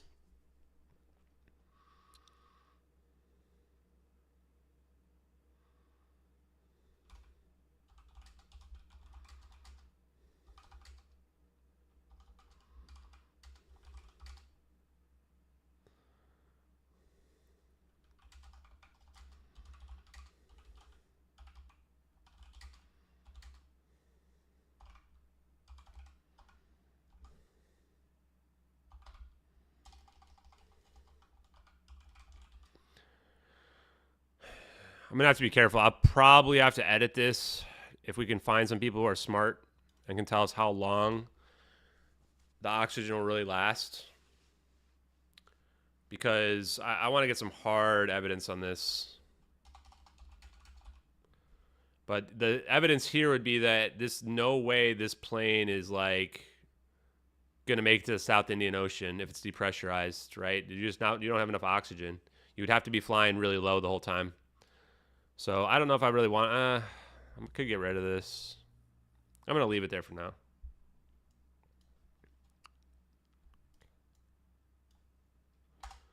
Got rid of that. Got rid of that.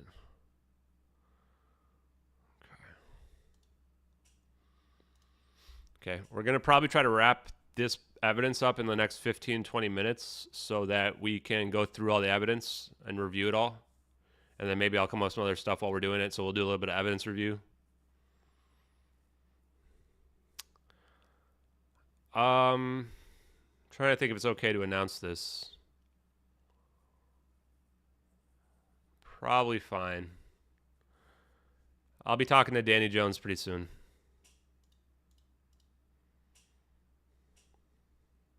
I'm pretty excited to talk to Danny. So keep your fingers crossed on that one. But Danny seems like a really cool guy, so that'll be pretty sweet.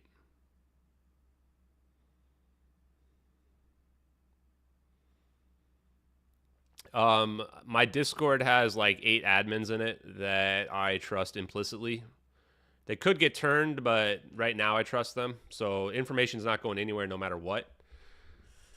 And I've got all my stuff backed up to. Yeah, Danny Jones would be straight up fire. I mean, that could be a podcast where it goes over 1 million views, especially if we do a really good job, where I think he would be dedicated to doing it. And like, that's why we're working on this theoretically, right? So that we have a solid list of stuff to go through. Let's see. Blah, blah, blah.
I'm not going to put the last one. I found some evidence there might be another way to get in the cockpit, but that might post-date this event. But apparently I found out that if the plane depressurizes, like in the passenger bay, these panels will break out to equalize. Oh, let's call it to equalize. And that equalizes the pressure.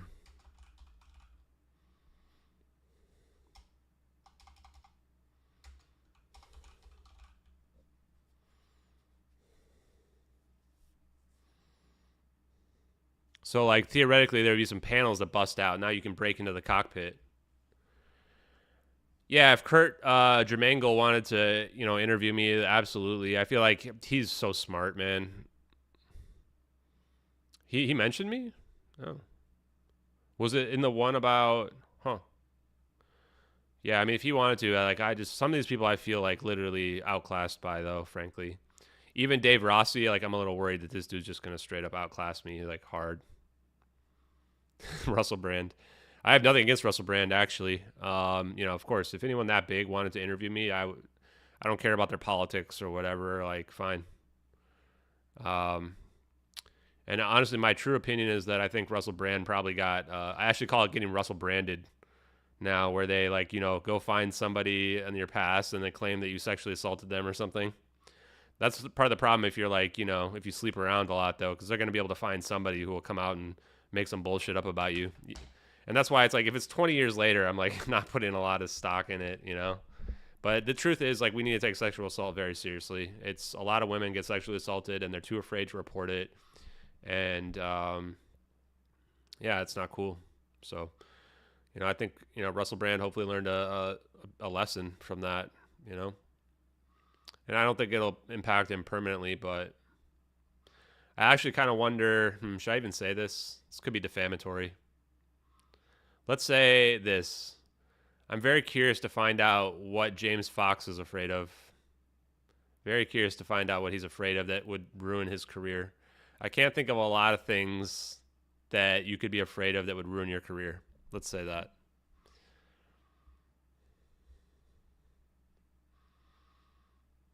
Okay, we got the entering the cockpit thing. The reason why this stuff is important is that I've on many occasions claimed that you'd be able to get into the cockpit. And I think you would. I think you can MacGyver your way in there, right? In a 6-hour flight. Now, the reality is that oxygen is only going to last for 15 or 20 minutes on the masks. But there's actually a chart that I saw where, unless you fly really high, hypoxia is not going to take everybody out right away. James Fox hasn't said anything for legal reasons, or Russell Brand hasn't? I thought Russell Brand says. hope I've deleted my browsing history. Good news is I got nothing to hide. I got nothing to hide. Unless we should probably check. Actually, I mean, it's not that I'm afraid of the government here, but I just don't want you guys to see all if I have personal documents, but, yeah, unless they download something onto my computer, which they easily could, right? Like, they could download some CP or something onto my computer, and then, like, shit, how would I even argue against that? I'd have to, like, somehow look at the file documentation and be like, no, this wasn't mine, but that's one of the things I do get worried about. If they were going to try to, like, discredit me, that they would try to upload something to my computer. But that's why I keep my computer, like, really clean. There's, like, nothing on my computer at all other than, like, MH370 stuff. So if anything else were on there, I'd be like, okay, you guys freaking put it there.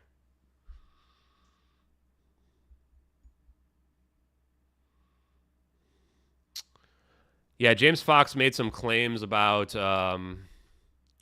he made a weird video about, like, some people are trying to ruin his career.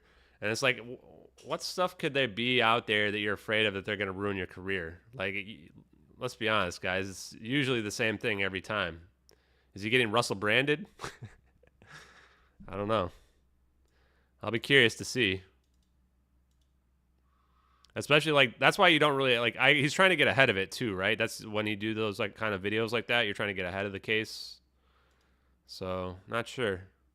Maybe he's being blackmailed, right? I don't know. I don't want to speculate. Oh, the voltage thing. I think we want to put the voltage thing in there. That was really interesting, the voltage thing. Also, I kind of want to put something about these EVOs. What did the EVO stand for again? Does anyone remember what the EVOs stand for again? Pegasus code. Yeah, I don't want to be famous either, man.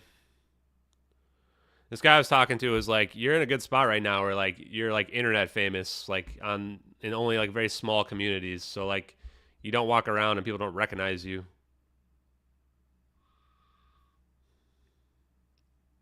Oh, here's the crew oxygen stuff.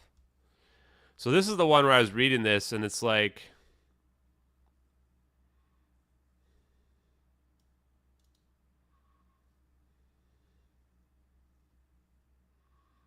this guy right here was saying it'll only last 66 minutes.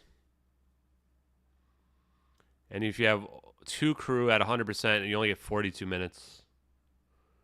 But I don't know of any way to confirm this. I'm not like I don't know what kind of engineer you need to understand this stuff.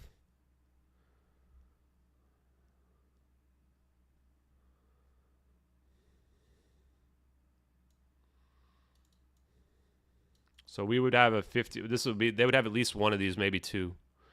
So they probably got about 2 hours or less, depending on how much is flowing. If the plane's depressurized, yeah, I mean, and it depends on, like, if these things have been checked and filled up recently. If they haven't, you're going to have even less time.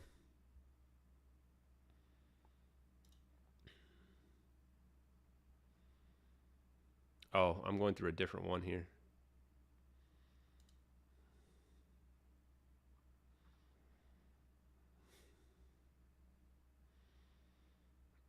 Oh, yeah, I need to save a bunch of documents, too.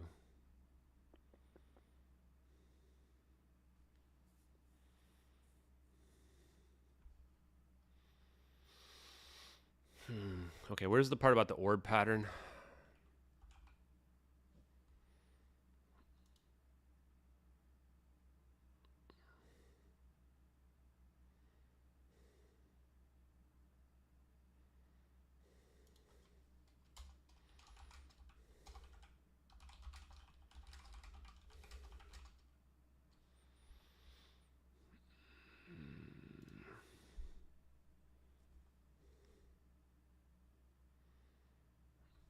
Where is it?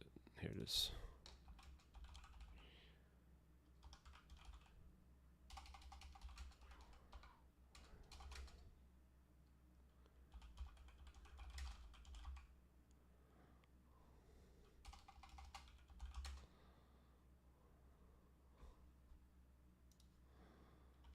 I have to go find that PhD guy's reply. I think he was saying that it creates a 0 point in the middle, right?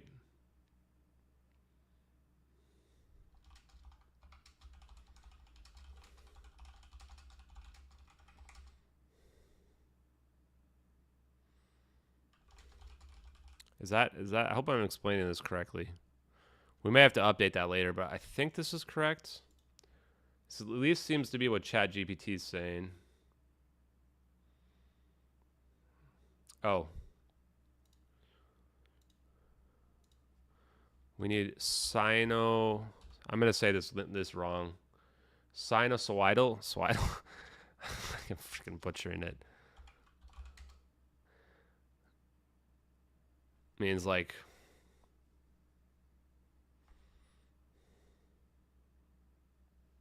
Is anyone smart in here? YouTube unsubscribed me? That's weird. We're getting 1 sub per minute? Wow. Guest spot on Ancient Aliens. Yo, we might have to owe that Ancient Aliens guy like a big apology if those Nazca mummies end up being real. That guy might be the most vindicated man on the planet.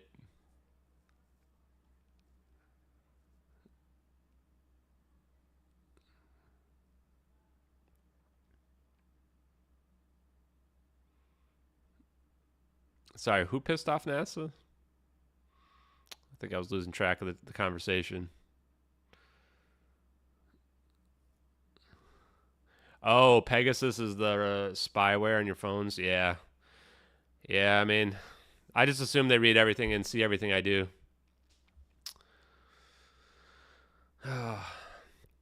They probably know what kind of porn I'm into. Then again, I mean, I feel like everybody's going to be subjected to that.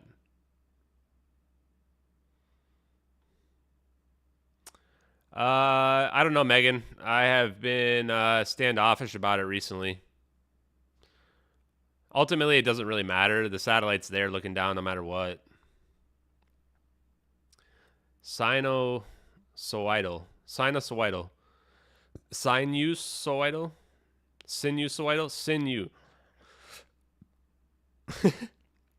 I think it's sinusoidal. Sinusoidal. Sinusoidal. That sounds right. Sinusoidal. I think that's the way. I think Williams got it. Sinusoidal. Sine wave. I think it's sinusoidal. God, we got like 10 different options on here. Scooby-Dooby-Doo. Sinusoidal. I think that's it. Sinusoidal. I'm going to butcher that tomorrow. I'm sure of it. Yeah, it doesn't really matter either way on the satellite. And we've already got the guy admitting that they were in contact with the U.S. spy satellites.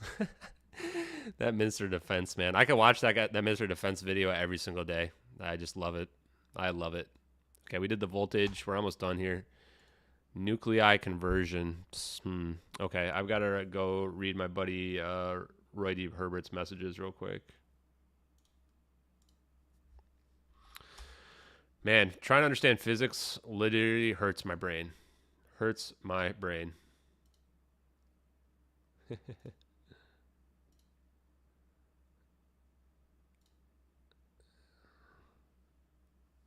More videos in more triangle orbs.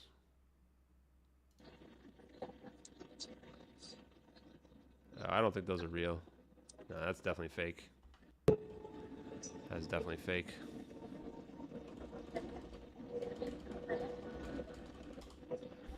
Actually, I shouldn't say that. I mean, I don't know what's real or fake anymore. Oh, there we go. Wait, when did this guy... Oh, he sent this an hour and a half ago?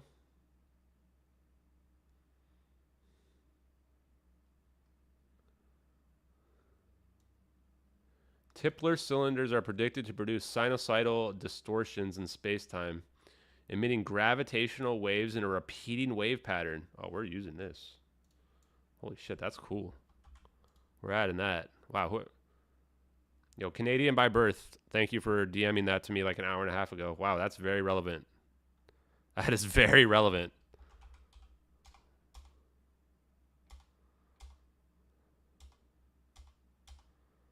I wonder if we should move the orb stuff to the science part. I feel like it's a little bit redundant.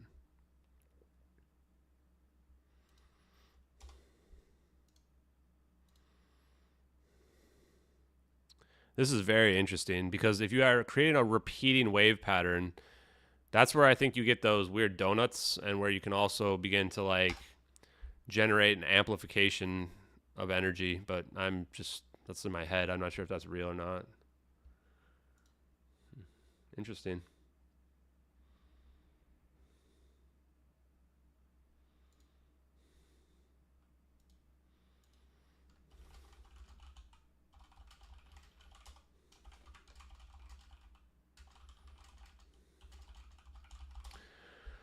Okay, let's see.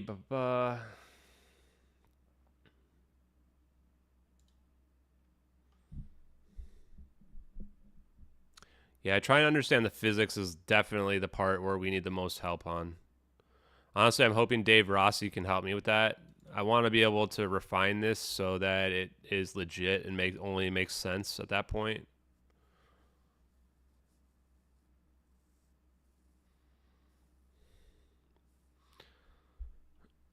I'm going to change the zap to phase transition.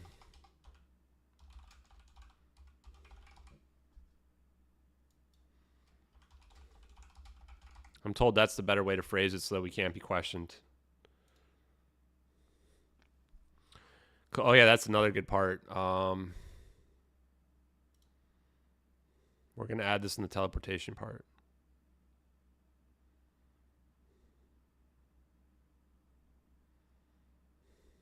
Right here.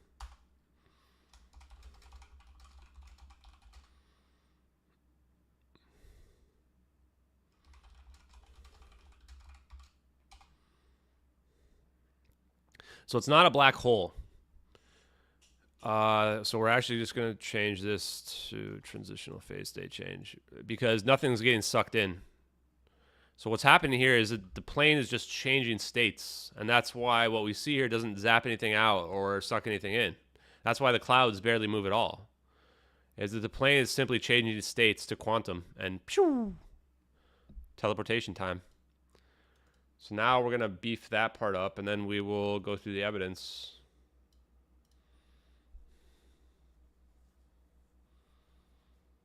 So when they converge, they're encouraging the transitional trigger.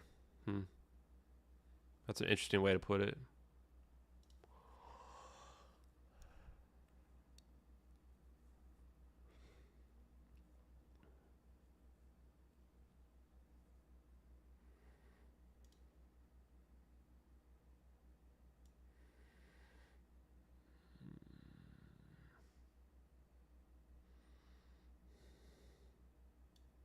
Oh, there it is right there.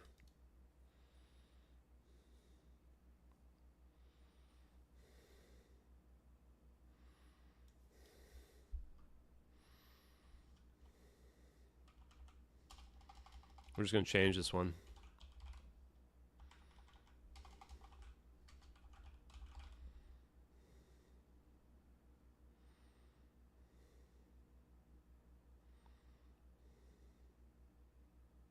There may be a few we have to delete here.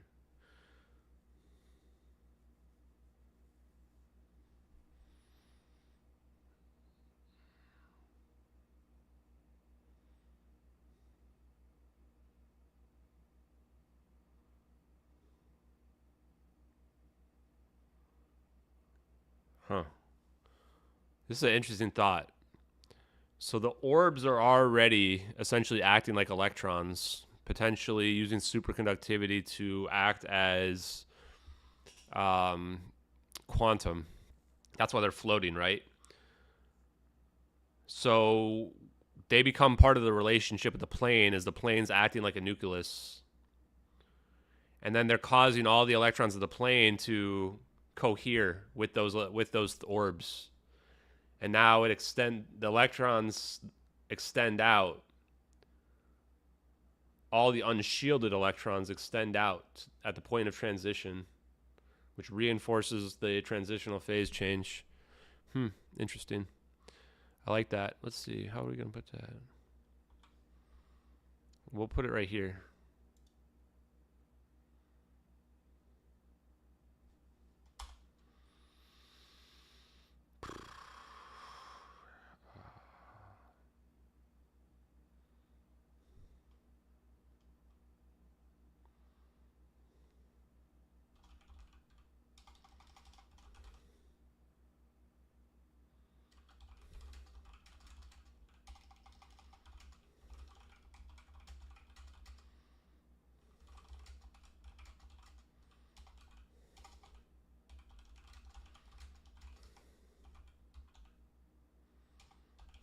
Is that how you spell nucleus?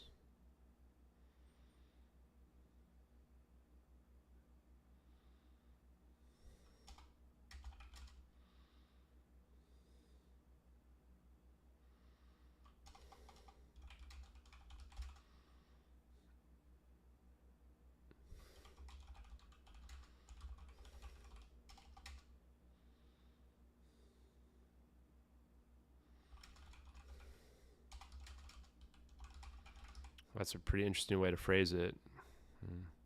We may have to work on that phrasing, but I think that's okay for now.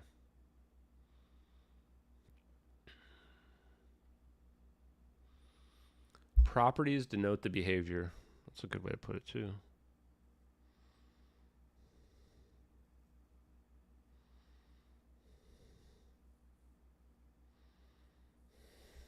I'm going to change this.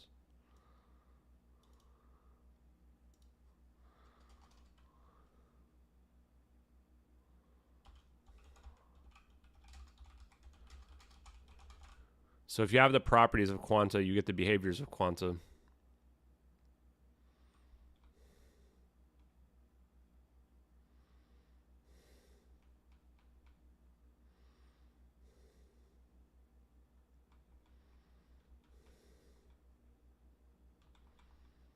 I think this is good enough. Man, that science is tough, man. I hope we're solid on this.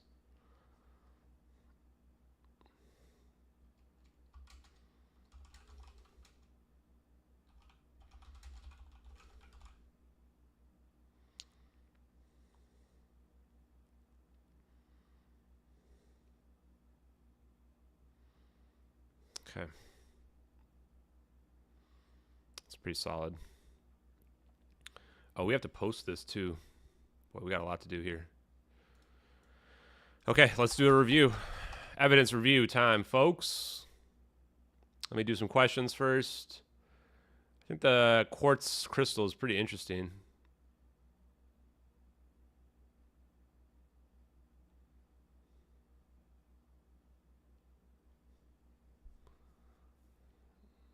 Okay, wait, what? Yeah, Elon probably knows what's up, FYI.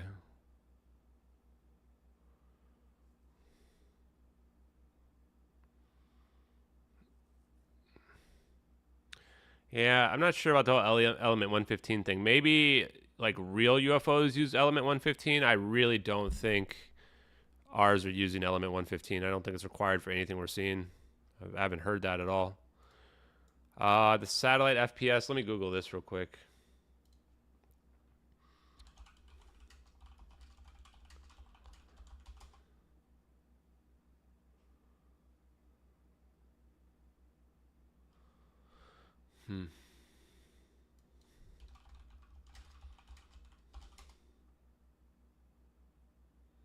There's nothing about it. I need somebody who's a person who's very smart at optics to explain to me the frame rate thing. Oh, here we go. Hello.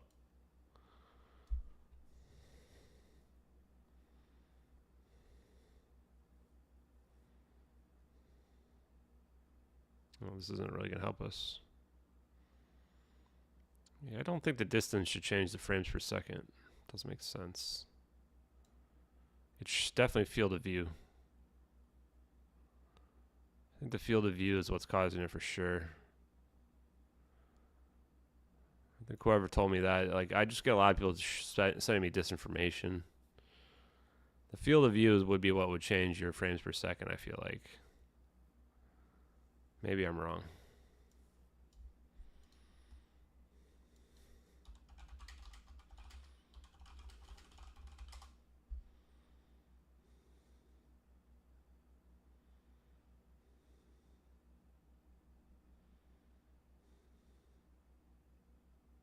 Yes, field of view does impact frames per second.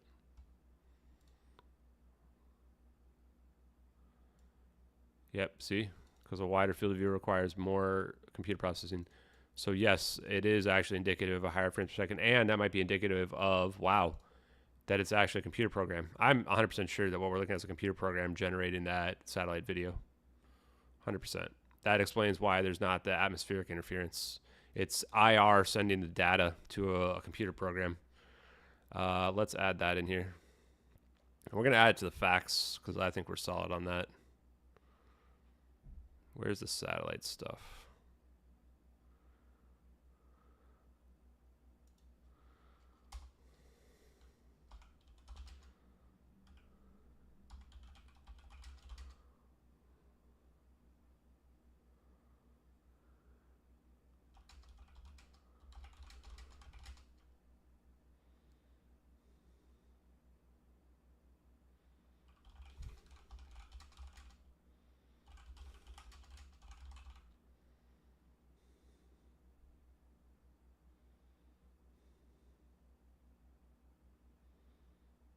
Yeah, lower frames field of view can reduce the amount of resources, resulting in higher FPS.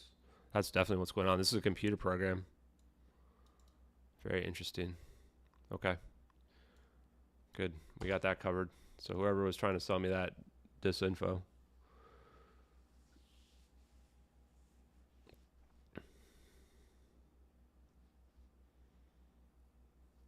Yeah, Kurt Jermangle is a very smart guy. My impression of him is that I think he's a very logical person, and he's probably trying to reconcile academia with some of the more advanced science that requires you to think outside the box. That's the impression I got from when he was talking with Salvatore Pais. Is he's sitting there trying to figure it out, like, does this math add up?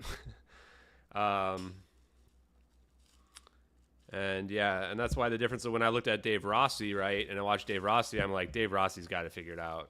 Like, he gets it. They're both very, very smart people, don't get me wrong, and they're both way smarter than I am, no doubt. Yeah, all matter is essentially, matter is energy, so. E equals MC squared.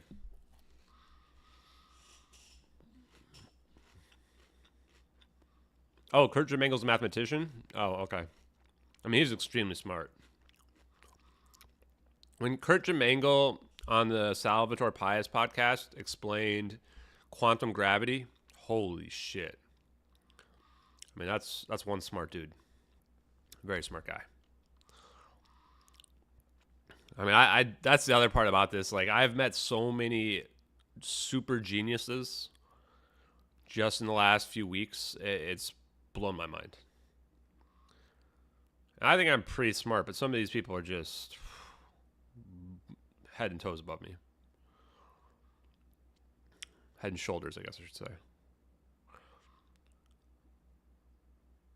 Yeah, I think you mean UFOlogy. Yeah. Anyone who's willing to be open-minded from the academia perspective and look at the UFOlogy stuff, I mean, there's something there. You know, that's what I concluded back in 2017 was, oh, there's actually something here. Like, this isn't just nonsense. And I kind of was waiting for something like this to happen where it's like, okay, this is undeniable. I didn't think we would get, like, what's happening now. It's every day I wake up like, is this just a dream? Okay. So the requirements to understand this, I think these are solid. Change this macroscopic quantum coherence.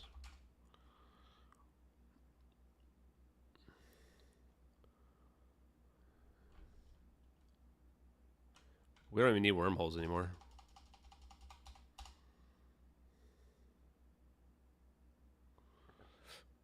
It's weird that I was on the UFO urology. If you guys don't know what urology is, go Google it. We were all about wormholes when we started, right, with these physics, and our understanding of physics has advanced so much during this investigation. Now we're on macroscopic quantum coherence and Bose-Einstein condensates. It's like, man. Because, like, we went from what we think in science fiction is how it works to, like, how it really works in the real world. Okay. Videos are proven to date back to 2014. Okay, so we're going to do our evidence review, guys. So we just did the requirements here. The videos proven to be March 12th or May 19th in terms of upload date. So very narrow field of window of time to produce. Second video came out later. Thermalized or color color thermal added MQ1C Gray Eagle, electro IR camera. We needed the 2017 DoD UAP videos to show what the forward-looking infrared, I believe is what it stands for. It should just be called FFIR, forward-facing infrared. I feel like that rolls off the tongue better. We needed the Trump satellite picture from USA 224, which was sent up in 2011. Which, let's look at that one more time real quick. I don't like to get too sidetracked, but I want to look at this. And yes, if you saw that, I do watch NFL. You found out my secret. I watch NFL on Sundays.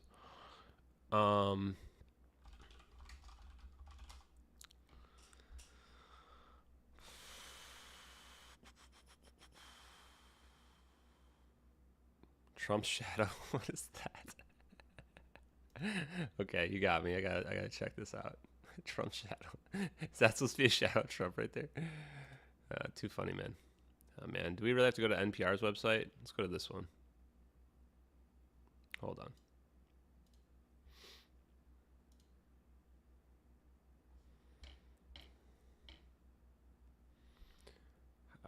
How do I just like make the picture bigger? Oh, here we go. This doesn't... I just want the picture. There we go. Okay. So we look at this picture. I think this is looking from the Sibber system as well. That's why there's no atmospheric... Everyone's wondering why there's no atmospheric distortion. How do they remove that? Because they're using the Sibber system. This is a computer-generated image.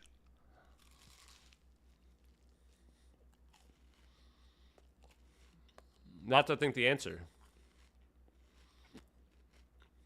Huh. That's why people didn't think this could be real. They actually probably had video of this, right? And they just took a snapshot of it. That's wild, man. Huh. Okay, we needed the advanced theoretical physics, LK99, to know that we are in the emergence of superconductivity. Let me know if you guys find any typos as well, please. AI chat GPT. Oh yeah, no Saints fans in here. Just kidding. Video facts. Okay, we don't need these extra capitalizations. Videos are proven to date back from 2014, and there was many people who saw them, including myself. Yeah, Neil deGrasse Tyson, I lost so much respect for. I used to have a lot of respect for Neil deGrasse Tyson when I watched the Cosmos and all those other shows. And then I saw how closed-minded he was about UFOs. Like, oh, they can't get here. It's like, well, what if we just don't understand physics that well? He's like one of those people, like the exact type of person where it's like he thinks we know everything, like that humanity is on the pinnacle of knows all. It's like, no, we're actually just cavemen, Neil. The perspective changes 8 times in the videos with coordinates visible in 6. Satellite coordinates shifts prove the location is the Nicobar Islands. 3D stereoscopic video requires 2 satellites in close proximity on the same orbital trajectory. Now, for Megan, notice on this part where I leave it a little bit open-ended. I'm not saying that this is necessarily, but if it is 3D, it does require 2 satellites, and we have that, so we're covered if so. We have a General Atomics MQ1C Gray Eagle. We have, I wonder if I need to move this to speculation. I'm 99% sure. MQ1C thermal using advanced electro IR camera. I do have that on here, which is good. We don't need all these extra capitalizations.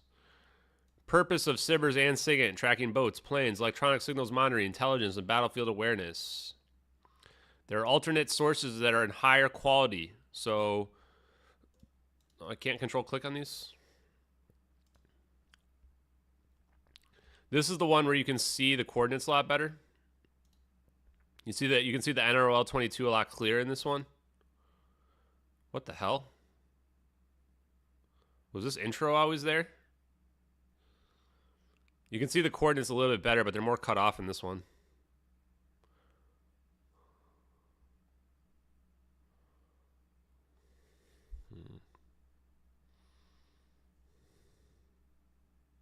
My initial thought was that they got the person, there was an original source, and the people that uploaded this one just didn't upload the 3D stereoscopic version because they didn't understand what they were looking at.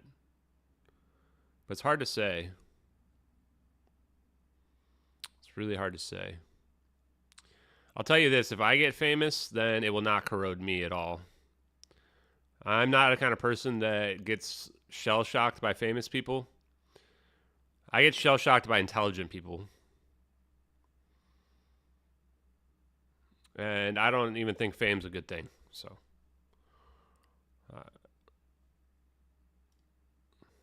oh, it's because this is both videos is why. Is this not the right one? Is this one the better one? This one might, yeah, this is the one. Oh, okay, that's why. That might even be a different version. When part That of you one wants was like crispy, cropped differently crunchy, too. fresh, I don't know. and part of you wants melty, smoky, can't peppery. decide. Both use win big. You pick two and get more. This one was Only at from Panera. when? Freshly prepared with clean ingredients. August 27th. Oh yeah, as you can see, this is the one where you can see most clear. This is the highest quality one. This is the one where they pulled a screenshot that you can show it's NROL 22. Will the thing go away? There it goes. I mean, you can tell it's 22. Newsweek, if you're still out there, retract your bullshit debunk. Imagine thinking Newsweek has any credibility. Yikes.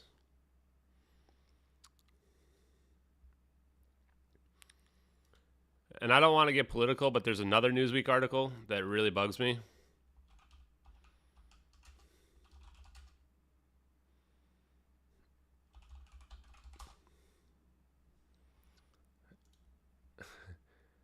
This Newsweek article really bugs me.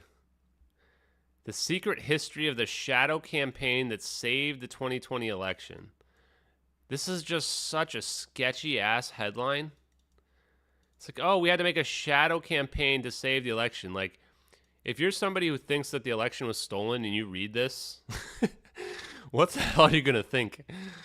Like, this just shouldn't exist no matter how you look at it from either political spectrum. Like, Newsweek, oh, this is Time Magazine. Jesus, Time Magazine. Wow, I thought it was Newsweek. Sorry, I'm wrong. It's not just Newsweek that needs help. But anyway, Newsweek is wrong about our thing. And they need to get that corrected. Get YouTube Premium? What do you get with YouTube Premium?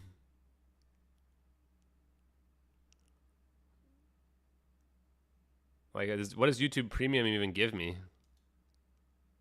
I don't know. You guys let me know on the YouTube Premium part. I've lost a lot of faith in traditional media, though, man. The articles that I read are just so garbage, man. I just want real journalism once again. Can we just get real journalism back, please? Okay, so there's a hole that forms in the left part of the cloud in the satellite video. Let's look at that again. People are trying to cast doubt on that. I just want to look at that again real quick together. Step into Wix Studio. Does YouTube Premium get rid of these commercials? Built for agencies. Oh, no commercials. Where Yeah, but don't you have to freedom- pay money? I don't like paying money. You can literally skip the commercial after like 5 seconds. Okay, let's go full screen with it. Okay, so where's our cloud? Okay, this is the cloud right over here, guys. We're waiting for this cloud. I think this is this the cloud? No, wait. No, not yet. This cloud right here. Right where my pointer's at. There's this little hole is going to open up right where my pointer's at here. I'm going to leave it right there. Yeah, okay. There's definitely a little hole opens up right there.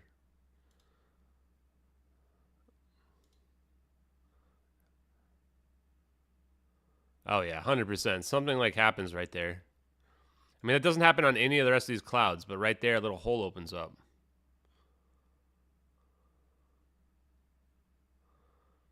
I don't know. That's just weird. $15 a month? Yeah, no way. Guys, I'm too cheap for that.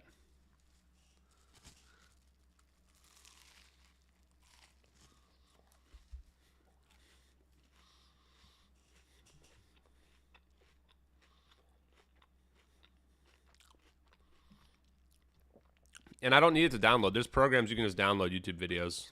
And that's what I use. I shouldn't admit to that, should I? Just kidding if anyone's watching.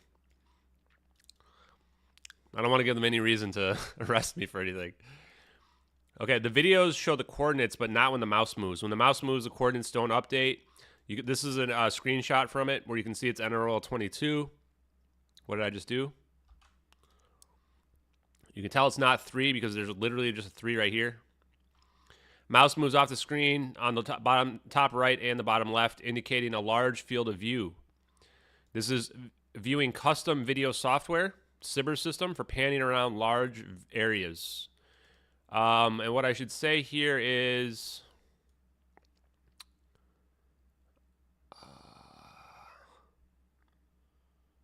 we're going to change this.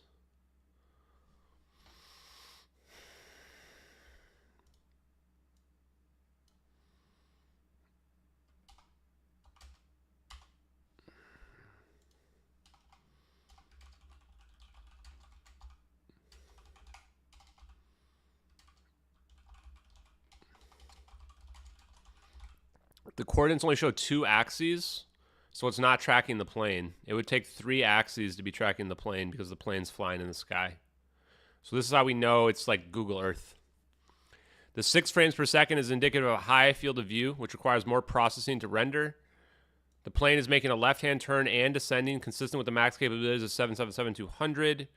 The plane's altitude is low, based on how close they are to the cumulus clouds. The MQ-1C Gray Eagle is cropped just out of view. The user closes the window after the plane disappears, indicating that this was not recorded in real time. That's actually really important. That means what this is real-time video playback of the entire world. A couple producers have reached out to me. We may make a documentary, but we're in the early stages. Googling SIGINT payload. Top hit references MQ-1C Gray Eagle. And just as another thing, in terms of the producing stuff, like that's taking a back seat for me. Sure, I want to make a documentary about this so that we can get the word out, but the investigation is the most important part for me. Regicide defended the veracity of the videos in a later uploaded video. Video speculation. We believe it is using USA 229 to produce the Sibers video. We assume that NRL 22 is the relay satellite, command satellite. It had a clear view at the time from the North Pole of the other satellites. Yeah, this being on Netflix, I mean, our documentary would be 10 times better than Netflix's crap. Sorry if this is a little disjointed and I'm adding commentary between, but hopefully it's educational. Smoking gun, USA 229 is at the right location, time, apparent angle, and with a sister satellite, capable of taking stereoscopic video at 1840 UTC.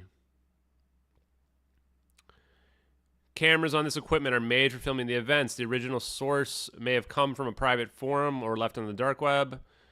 I don't think it was left on the dark web. This is probably a private forum. Mouse acceleration is explained with either stealth or soft mouse 3D. There's actually mouse acceleration that we see in there as well, which is like, people thought it's like a middle like nip button on like maybe a laptop, but I think they're actually using a specialized mouse. But that's speculative, right? Screen capture. This almost could be just in the facts, actually. Screen capture of a terminal running at 30 frames per second. Citrix is running at 24 frames per second, which overrides the 30 frames per second. Therefore, streaming on a remote virtual desktop at a different resolution of 24 frames per second. I don't think it needs to be different. Let's just say.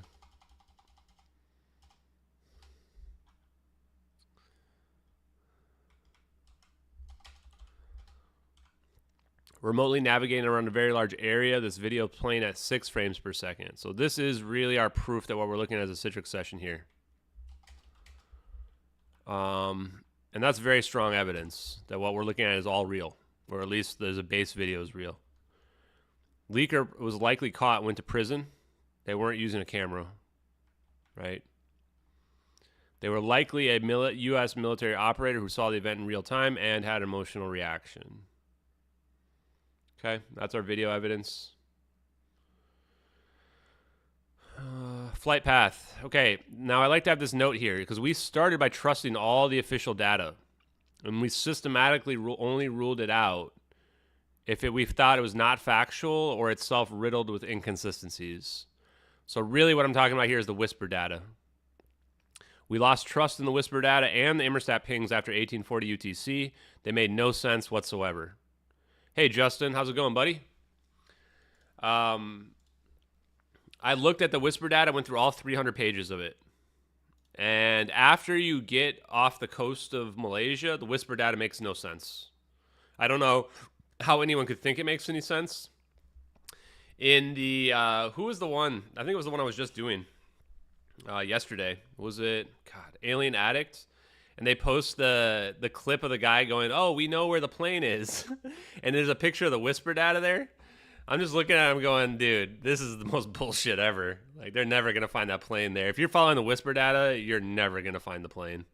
This plane did not do a magic cutback and look behind it and then do a almost 30-minute holding pattern. Come on. It doesn't make any sense.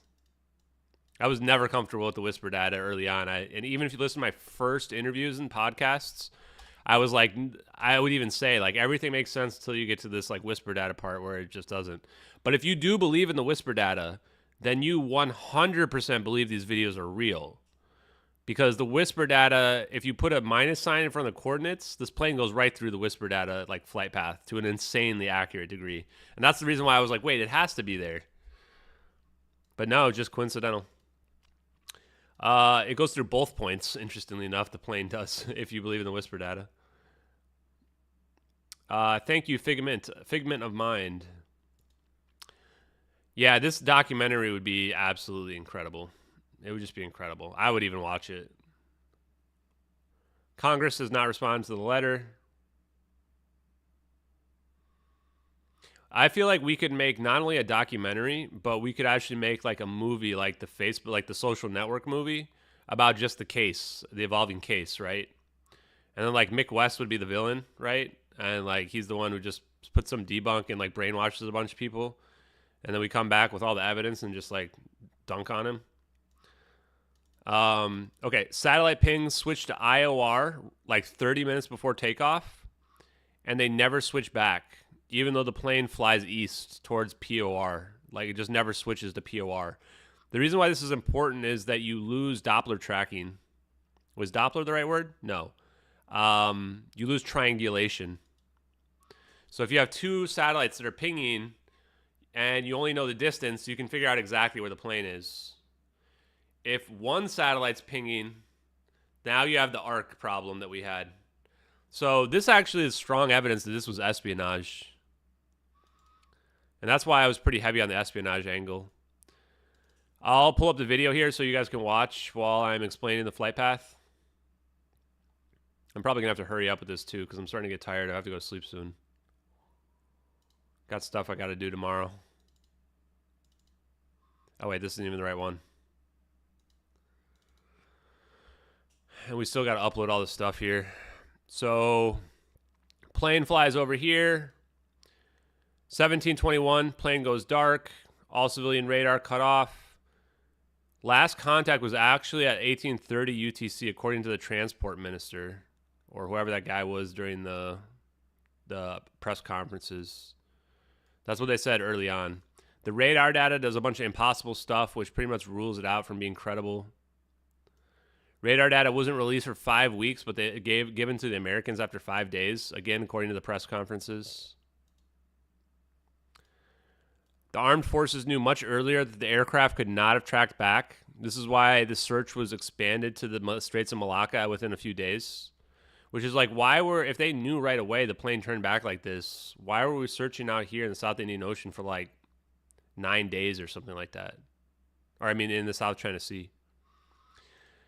Military did not confirm this until much later due to resistance from senior officers. And the government needed to step in. We wasted our time in the South China Sea. That's a direct quote.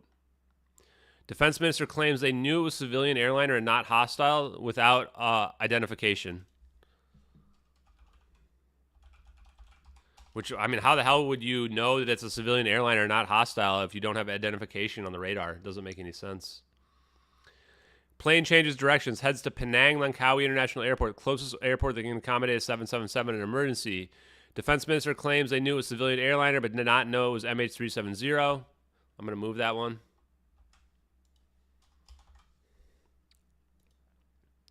Oh, I already had the hostile thing. Okay, we got to delete that. It's redundant. Wired article argues this is the correct location to go to in an electrical fire. When the plane gets over Penang, the cell phone of the co-pilot pings the cell phone tower. So they must have been flying pretty low, probably. Last Malaysia radar is over here. They actually changed this time like multiple times. Reports the next day indicate that contact was lost at 1840. And then there's anomalous ping data at 1840 UTC. So that's our flight path. And then we have KT's boat's going to see the plane here. Where's my sketchy data? Where's sketchy data?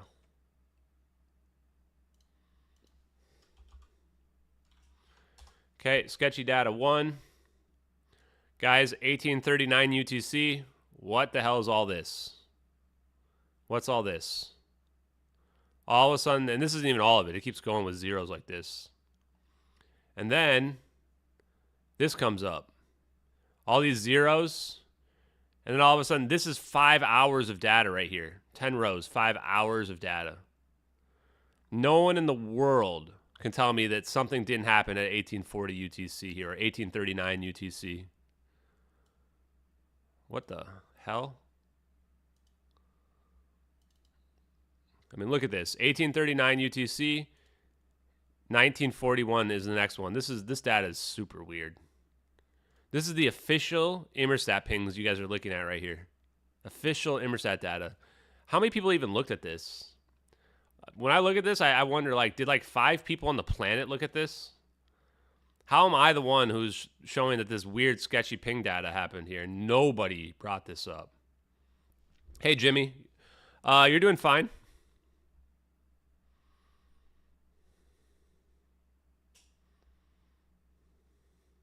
Yeah, Jay's podcast. Jay was Unity, right? Yeah, Malaysian Minister of Defense. No, he wouldn't even be say the data looks good. Malaysian Minister of Defense would be like, the data will come out in due time. And I'd be like, we're looking at it, sir. And he'd be like, I've been consistent that it'll come out during the course of the investigation. Like, guys, we might have to play him again. We're going to play him again. I need a laugh right now. I just want to laugh. It's my favorite video. It's my favorite video. I'm going to turn my music off so I can listen to it. Where's the 4? Oh, here it is. Wait, I don't want to miss any. I don't want to miss any.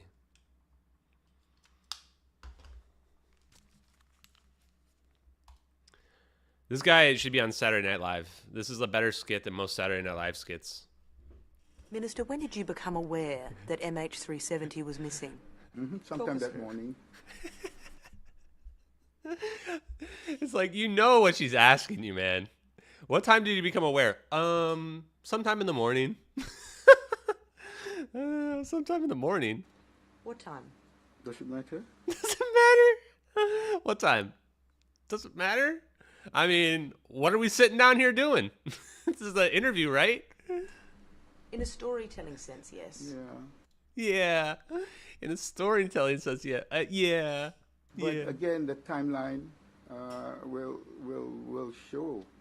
The timeline will show. Dude, you're the guy, man. You're the guy. It's supposed to know. You're the guy. And I think when the inquiries... when the inquiries start... This is 7 weeks later, guys. Take place. 7 weeks do you really think later. that Malaysia can hide? Why does he say, like, do you really think Malaysia can hide? the way things have unfolded? Of course not. No.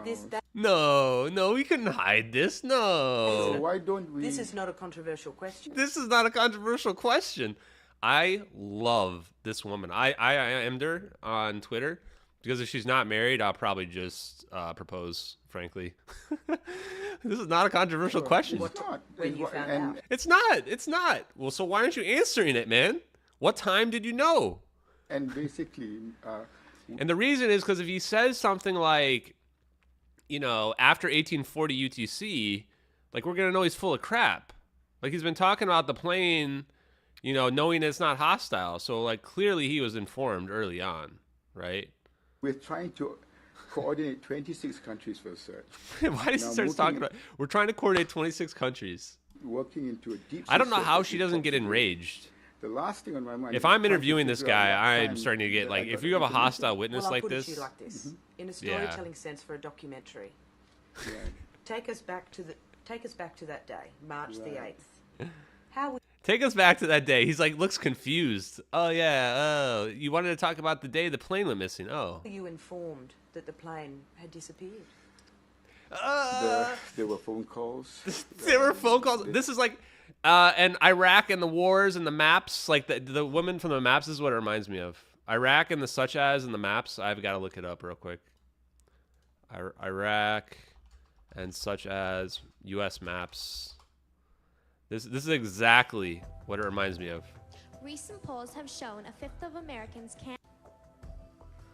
I personally believe that U.S. Americans are unable to do so because some people out there in our nation don't have maps, and I believe that our education, like such as in South Africa and the Iraq, everywhere like such as, and I believe that they should, our education over here in the U.S. should help the U.S. Or should help South Africa. This is the Malaysian defense minister. This guy. Countries, so we will be able to build up our.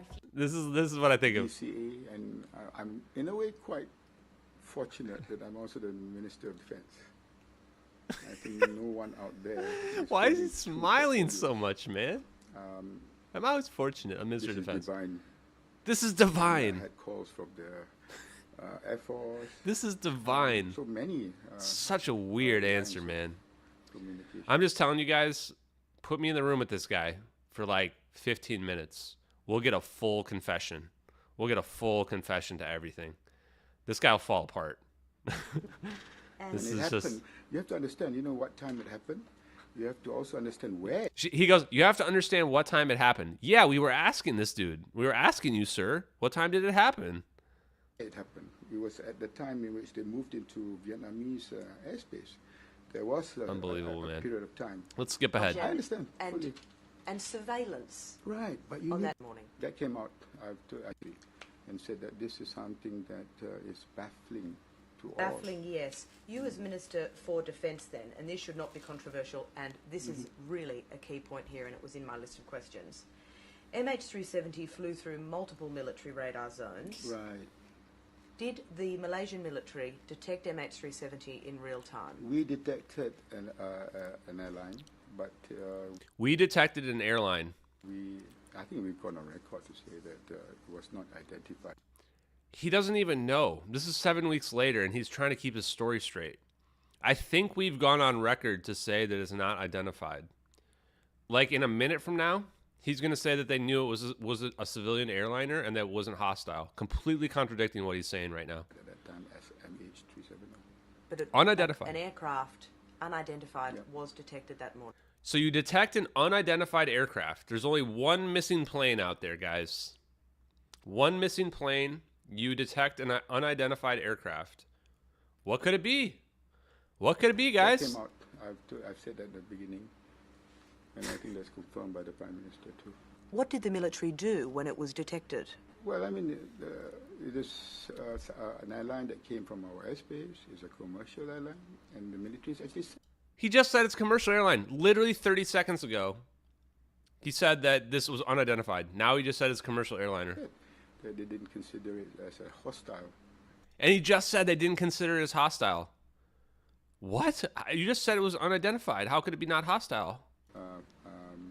How can you know it's a commercial airline? What were they relying on to come to the conclusion that it wasn't hostile? Well, that's a call. Why? Perfect question, right? I'm in love with her. Why?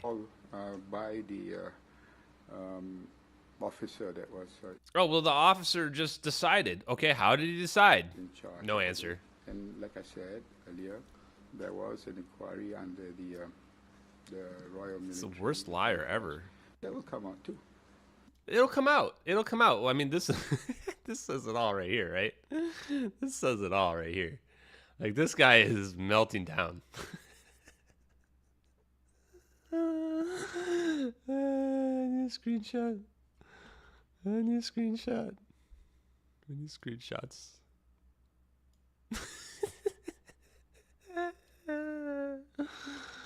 This might be my new Facebook pro picture. So who was on duty? Who's he looking at right there? Well, I mean, this Who is on duty? You dare ask me this? sort of, questions, like I said, is not going to get us very far. Well, what we're trying to understand is I don't understand the when you level want- of knowledge I understand and fully. I understand fully. No, he clearly doesn't. and surveillance. Right, but you on need that the morning. experts. You know, You need the experts. Dude, you're the Minister of Defense. You're also the Minister of Transportation, the acting Minister of Transportation. He is the expert. This is the guy. This is the guy right here. like I said, we are talking about going through multiple countries. Oh, I actually submitted myself to the AARO, and if you do, though, it's like a crime if you are lie. And I submitted the case, and I haven't heard back yet. There's no chance they're going to call me. It's all the AARO is controlled by the Department of Defense, and they know these videos are classified. Military airspace.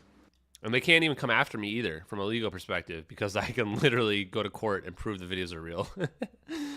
Like, we've got these people over a barrel. I love it. You need to talk to every single country out there about their military capability. Why would we need to talk to other countries, dude? We're talking about your country and flying over your country. If that's the line of questioning that you want to ask about Malaysia. What is more important is for us to actually understand how we looked at moving from the South China Sea to the Straits of Malacca. Where's the part about What the happened, shooting down the and plane? can I we think it's just coming up soon. Agree that She those doesn't sort believe of a single word he's details, saying. are She doesn't going believe to a come single out word this anyway. guy's saying. I don't think it's so controversial that it's going to be something that will impact so much on what we are investigating. In We gotta get back to the hindsight, evidence here. is that unfortunate that the decision was made? It wasn't hostile. Well, it's not for me to judge. You know? It is absolutely for him to judge. He's the guy. I mean, do you want? We didn't go through an alert with special SOPs. Airspace, we're not at war with anybody. If they did go up in At war with anybody right now. Pentagon, and on the way to Washington, for them to have the present SOP. We are not at war with anybody right now. So do you really think that I want to put our Sukhois on high alert with special SOPs? I mean, in yeah. that kind of situation? To track a But plane. why not Yes. send the jets up? If you have conceded earlier that you knew very early in the morning the plane was missing, there was 4.5 hours time in which to It respond was and not find out. hostile. It was commercial. It was from our airspace. We're not at war. He with again anybody. says that he knows back then that it was commercial and that it was not hostile. If they did go up, in hindsight, would you agree that Twitch. we wouldn't be in the situation we are now, which is I don't 7 think weeks of so. I searching don't think and that's billions of speculative. dollars? That's speculative, guys. It's speculative that if we sent up a fighter jet to follow the plane, we would know where it went. Speculative. Even if we send it back, are you going to say that we're going to shoot it down? Well, you said that, not me. No, I'm asking you. You said that, not me. Yeah, I'm asking you. He's asking the interviewer if we're gonna shoot down the plane. Like, of course not. Could not So possibly what's the, answer. if I'm we're not not a going to, Minister if of not going to Defence. shoot it down, what's the point of sending it up? To see where it's going. To see where it's going. I am in love with her. Just cold-blooded. What's the point of setting it up? He's got a smile on his face, shitting and grin, to see where it's going. Well, to see it going, you need a fighter for that? You need a fighter? I don't know. What else do you want to set up? You want to set a helicopter up there? I mean, what is he talking about? If we're talking about military Military. He just talked about his military procedures. procedures. And Okay, my if favorite I part's did coming shoot up. it down, you'll be the first to say, how can you shoot down a commercial Nobody airline asked him to shoot the plane with down. 14 nationals, half of them Chinese? There was a fire. I'll be in a worse position probably. Why shoot it down, though, if it's not hostile? Well, the Americans would. He doesn't miss a beat. Like, she's not even done asking the question. The Americans would. Look at this. Like, this guy's a total meltdown. And then he looks over there again. What is that? Who's he looking at? Why shoot it down, though, if it's not hostile? Well, the Americans would.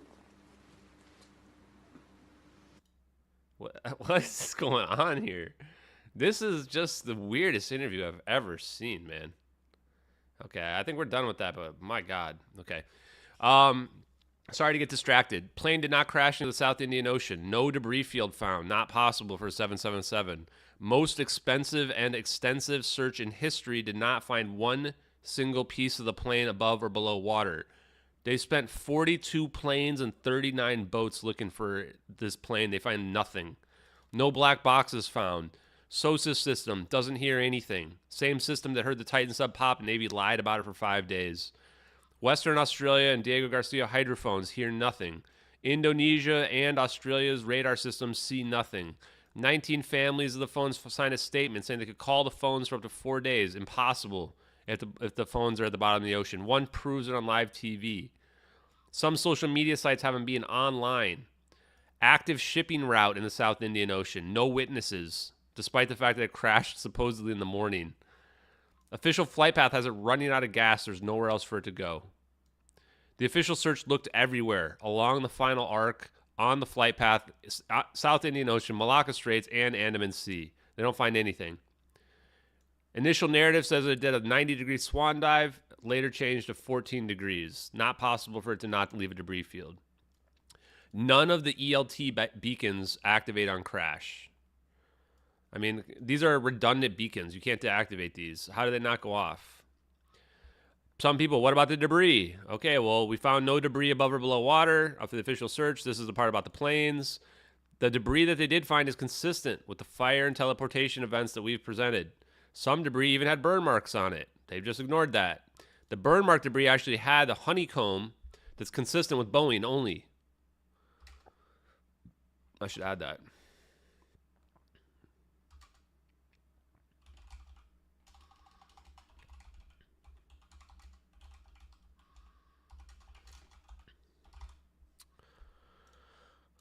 Flapper unmatched with a non-unique serial number. Unique serial plate was missing. That's pretty sketch. Debris found years later, not consistent with the barnacle growth, at least according to Jeff Wise. I personally don't give a crap, but maybe Jeff Wise got one right. The plane, there was a plane that was bought and scrapped in 2013 by GA Telesis. Exact same model as MH370. Purchased in October 13. And it was scrapped like a decade or two too early. Maybe we need to update this.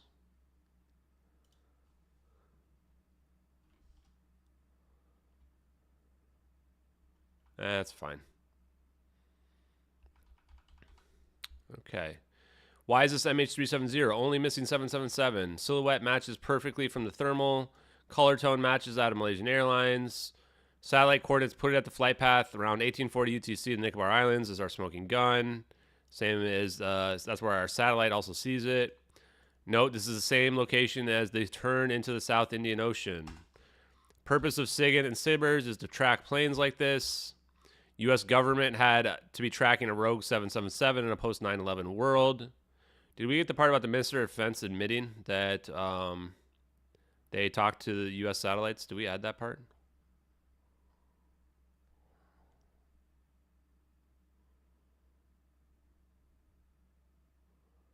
Oh, we got to add that part.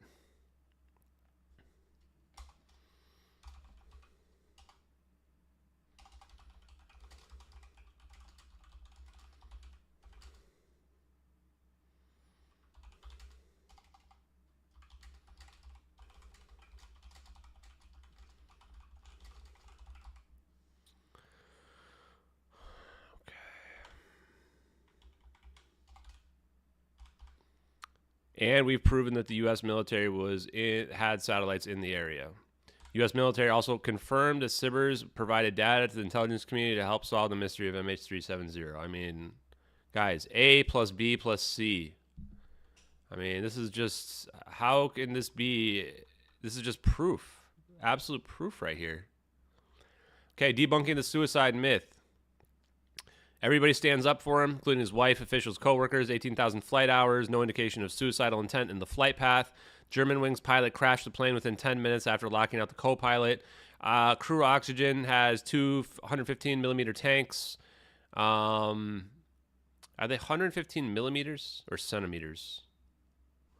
Crap. Oof. That's awkward if I get that wrong, huh?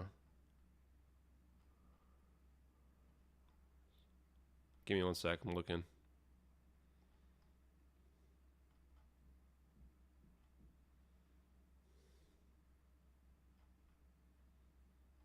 Where is it?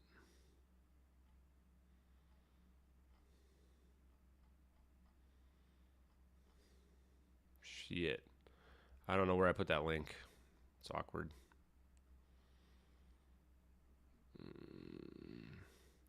I'm going to change this to oxygen tanks. We'll put the size back later on. Several ways to enter the cockpit. There is a keypad override. There is disabling the electronics bay, according to Jeff Wise.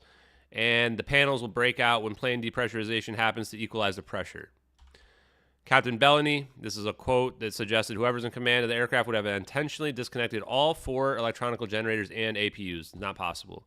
Practically impossible for someone to do that within 64 seconds. Zahari was rostered to fly MH150 on February 4th. The route on his simulator closely matches MH150 route to Jeddah, with a diversion point in the South Pole or South Indian Ocean. Flying is over his hometown is silly. Flight path indicates an emergency event. People would kick down the door before they would get knocked out due to pressurization. I'm going to delete this part,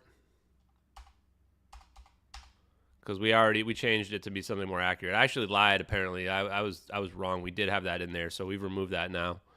Oxygen mask would last for 25 plus minutes. And narrative of plane, we should call this passenger oxygen.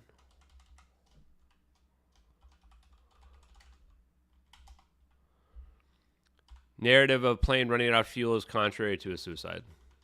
Lithium-ion battery fired 221 kilograms of lithium-ion batteries put together the same day the plane took off. Batteries skipped 2 security screenings.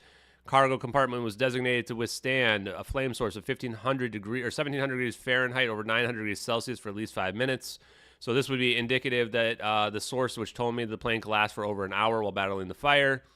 Lithium-ion battery fire could escape from the cargo compartment. Fire could not be extinguished by the halon fire suppression system. There is a heat signature in the bottom near the exhaust panels of the landing gear. The smoke trails are coming from the back of the plane in both videos.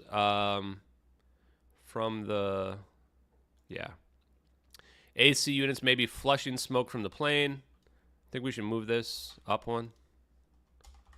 Altitude is too low for contrails. The batteries. Probably need to say batteries here. May have been packaged unsafely due to the pictures. B-77 fire suppression device washed up in the Maldives. Orange glow by the witness is consistent with a chemical reaction from halon releasing bromine halogen gas. There was an SOS only reported in Chinese news. Intercepted report indicating plane was on an emergency landing and disintegrating. FAA changed the rules, no longer allow lithium-ion batteries in the cargo of passenger planes in 2015. There's more than one lithium-ion battery on passenger planes per week in the United States.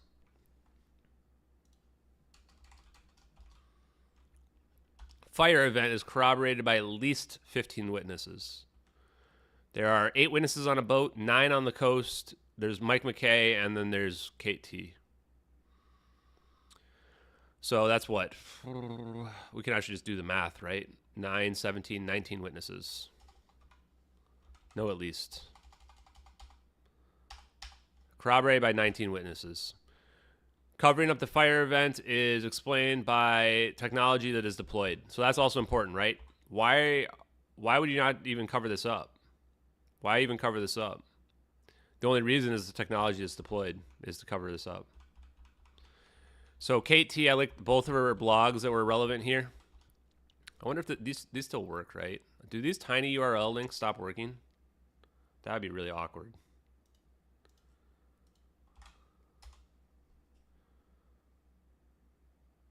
No, it still works. Sweet. Okay. Reconstructed sighting based on automatic GPS. Told me that she saw her sighting was 1840, felt pressured to change the time. Plane descending from the beginning to the end. Plane was flying low. Glowing plane had no navigation lights. Saw 2 other planes with navigation lights at cruising altitude. Sighting lasted 5 to 10 minutes. Had orange glow, black smoke resembling a contrail. Couldn't see any fire or flames. Silhouette matches. Did not see any other boats. Didn't have the radio on. Doubted her sanity due to the odd sighting. We're gonna delete that one. It's not relevant. Went inside to put the kettle on. Plane was gone when she came out. Recreation of the plane has the plane circling around the boat counterclockwise to the east. The other witness is Mike McKay sees the plane on fire at 1720 UTC. He sees the plane on fire for 5 to 10 seconds and it stops.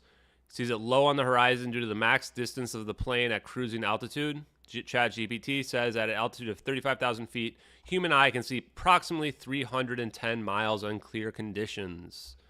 If you can see one way, you can see back the other way, guys. People on the coast of the South China Sea hear loud noises at roughly 1720 UTC, same time as our event. Fishermen 10 miles off the coast, South China Sea, report seeing the plane flying unusually low. There's 8 fishermen at this point. At 1730 UTC. And then there's the communication as well that's received by an unnamed 777 pilot at 1730 UTC, claiming to hear the pilot or co-pilot. I'll do a few questions and we'll keep going.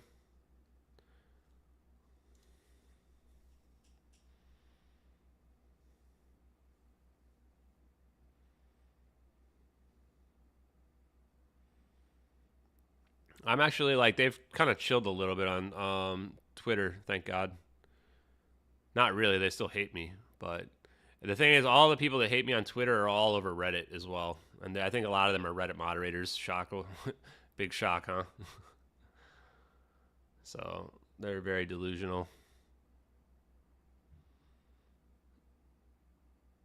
Yeah, we are going to do a part 2 interview. I've just been super busy, guys, but I will schedule with Sal. I've actually got to email him later.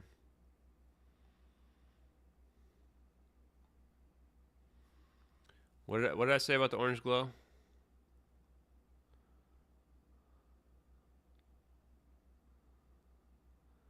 Yeah, that's fine. I'm not a Navy contractor, no. I'm in healthcare. That's all I can say about it. Okay, 2 fake passengers using stolen passports that changed their appearances. The satellite can only indicate the Nicobar Islands because the video predates the South Indian Ocean narrative, according to March 12th. Although, yeah, we'll leave that down there. We actually added this up above, so I'm going to delete this part.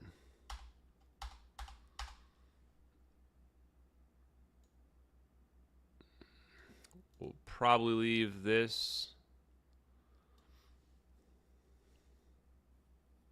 Satellite movements are ignored by cyber system.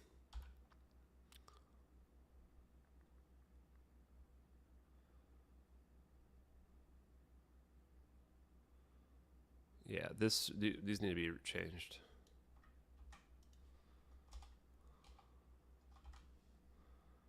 Okay. Satellite can see in the dark due to false color IR. Total darkness, moon was down, no shadows are visible in our videos. Zap illuminates the clouds, which indicate nighttime potentially. White House was calling Malaysia every day. Obama visited in April. Source mentioned that a general who was in charge at the time was shown the videos by their nephew and indicated a reaction that confirmed their authenticity. I'm not naming that general in here, although I can, and I may talk about that. Rolls-Royce silent, even though each engine transmits data plus the plane itself on ADSB. ACAR's data sets were the only real footprints left after the ADSB, ATC, radar, and audio were lost. is assuming we believe that that audio is lost. Where am I missing a word?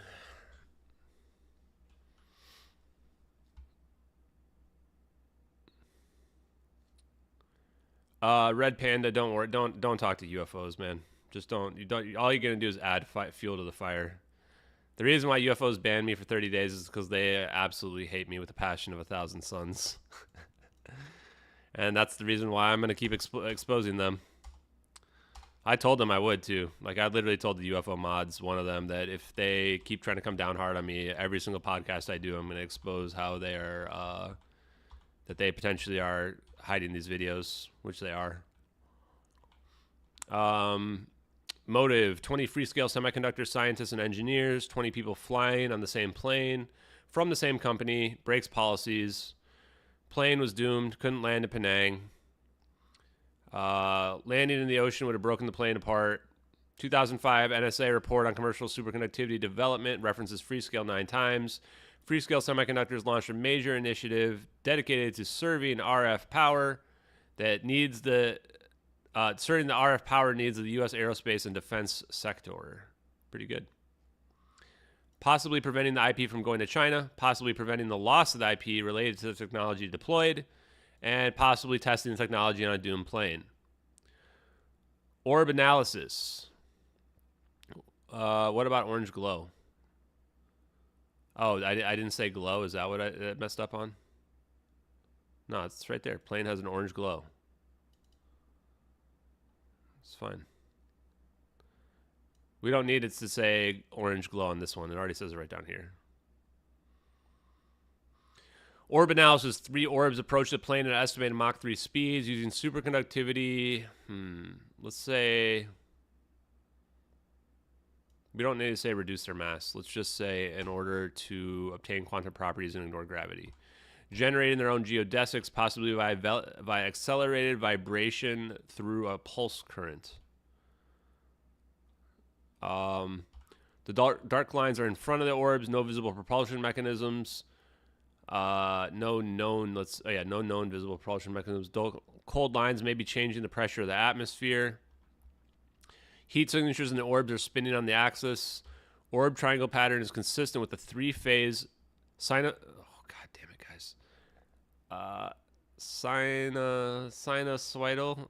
Shit. Sinusoidal. I'm gonna have to spell this out or something. Anyway, whatever this word means, 3-phase sinusoidal 440 volt electrical system at 120 degrees that creates a 0 point at the center. Again. Sinusoidal. Sinusoidal waves. Tipler cylinders are predicted to produce sinusoidal distortions in space-time, emitting gravitational waves in a repeating wave pattern. It's just interesting. The orb patterns encircle the plane over time. Orb pattern changes to become a vertical ring around the plane before the black hole. We're going to change that before the phase change. A phase transition occurs as the orbs bend and move towards the plane. Did we say that the monopoles were... Yeah, it's fine. Gravitational lensing in the frame before the phase transition. Why is teleportation? Plane disappears from space-time instantly. The zap is cold endothermic event in the thermal. Transitional phase state change. Not a black hole because nothing gets sucked in. It's not cloaking because the smoke trail stops when the plane disappears. Due to E equals mc squared, this rules out annihilation because the mass and energy has to go somewhere. Teleportation could go to another dimension, planet, future, or another point in the Earth. Cannot break causality, time travel, unless you change timelines or dimensions. Let's say travel to the past.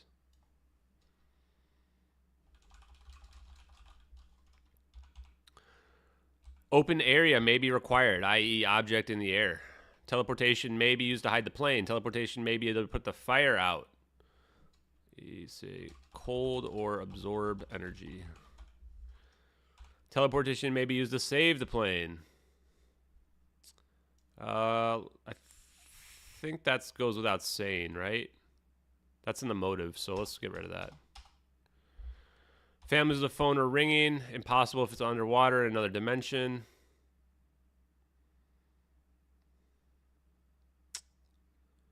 I think we can get rid of that, right? We've already got the phones ringing.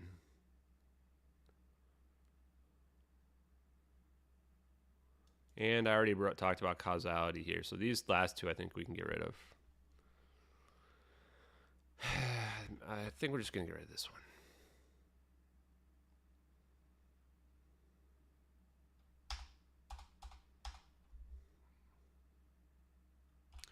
Okay, science. Double slit experiment. Greatest mystery in physics proves quantum teleportation. Time dilation is real. More mass equals slower time. Wormholes have been shown to theoretically be possible by at least three scientific papers.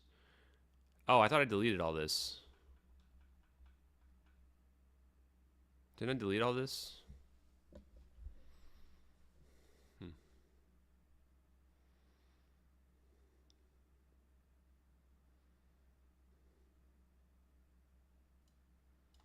We're getting rid of the intermediate black hole here. Oh my god.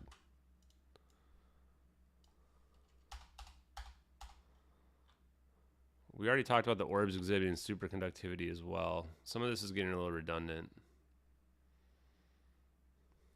I think we get rid of this too. Redundant. Do I even want this wormhole stuff in here? I guess we can maybe not rule the wormhole stuff out. We'll leave it there, although I don't think it's wormholes. Room temperature superconductivity can be induced via metamaterials. The wormhole stuff you can read for yourself if you want to check out. Or it can be induced by repeated pulse vibrations from transducers. Orbs appear to be mapping the plane in a spherical pattern. AI explains the pattern. It's not being manually controlled. Orbs are not solid. They're a field.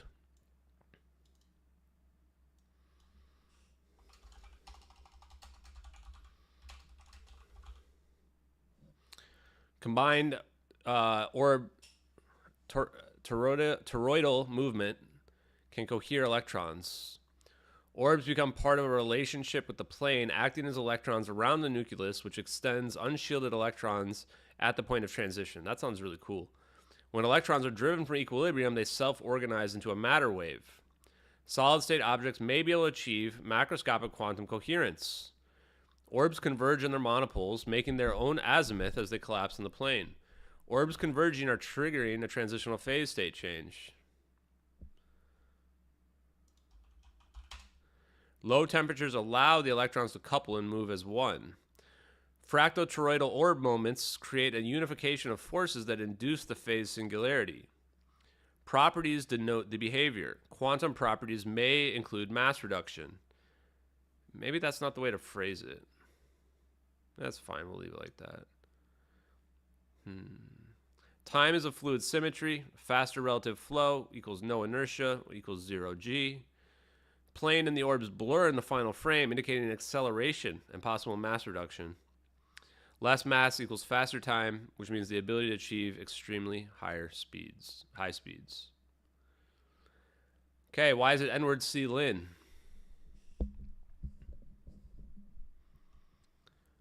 This is all evidence, V2. It says right at the top. Pending FIA on FBI and NCIS. Actually, I can update that now, right?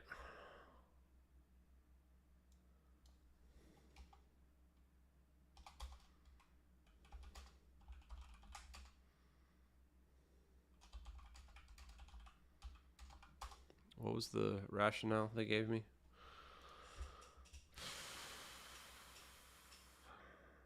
Where is it? We just quote it straight up here.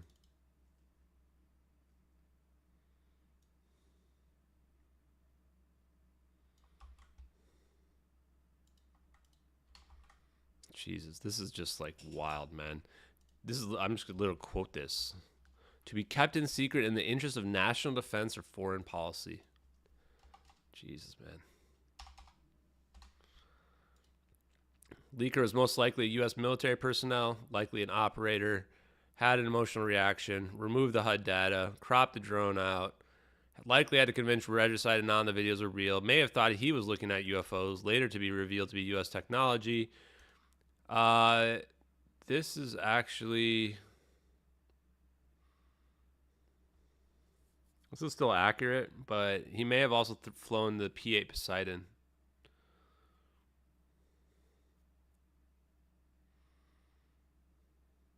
I think I'm going to leave this on here, though. It's unclear which planes they were in. Experience in signals intelligence, special projects, Patrol Squadron 2, Wizards VPU-2. Last deployment was February 2014 to March 2016, but he was arrested in 2015. Oh, is this the right version?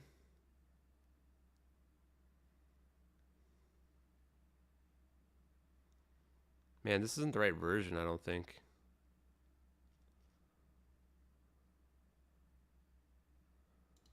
Whatever, here we go.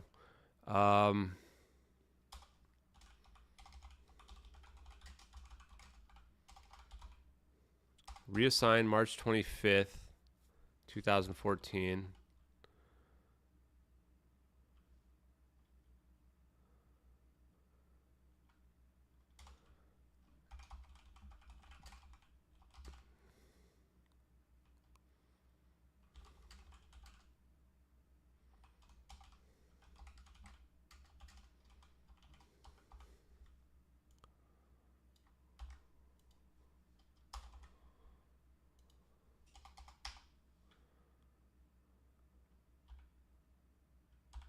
Charges would result in life in prison. First major incident since the end of the Cold War. Heavily redacted 3-page charge sheet.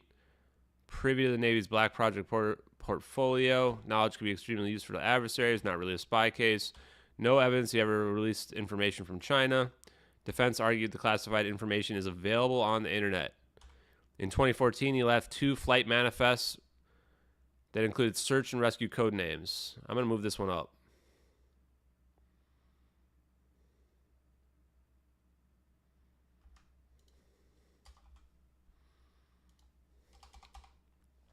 Abused while in prison, took a plea deal, accepted responsibility for the charges he was actually guilty of. Interesting. Did I miss anything on Edward C. Lin? Fake video requirements. Between 4 and 72 days to create, no reference copy. So again, a lot of people are like, oh, I could have copied that and turned that into that. Well, there's no reference copy to copy this from. It's completely original work. You have to know how to create the volumetric clouds, how to accurately animate the cameras, how the clouds form at low altitudes, how to accurately light the volumetric clouds.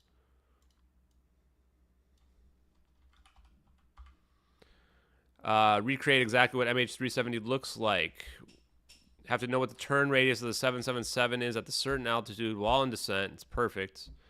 Where the plane would have been at this exact time. Accurate coordinate shifts relative to the location. How to animate the coordinate shifts. What the weather was like in the Nicobar Islands. How to accurately create the smoke trail the plane is using in 2 videos. What the thermal looks like at a level to fool the experts. How to animate the heat signature in the AC units. Knowledge of military classified systems unknown to the public. You have to know the military is using a Citrix environment. The frame difference created by capturing the satellite footage on a Citrix session. What mouse they use. The satellites... You have to know what satellites the U.S. has in operation, what their payload is, what false color IR looks like, how to create 3D stereoscopic imagery, how to animate the orbs, how to create a particle system for the orb's forward-facing engine, how to animate the final frames where the orbs flatten and the plane blurs, what an MQ-1C Gray Eagle drone looks like, what an MQ-1C Gray payload is, where the payload is located to get the exact camera angle. Better VFX skills than the lead VFX artist for Top Gun Maverick. Marvel VFX experts said it would take at least 6 months with today's technology. Better understanding of physics than most PhDs. Understanding of advanced mathematics, including sinusoidal, god damn it. Whatever, patterns. How not to use a 2D visual effect in a 3D environment. Low quality from the 90s. Use a logo. We're going to move this in front.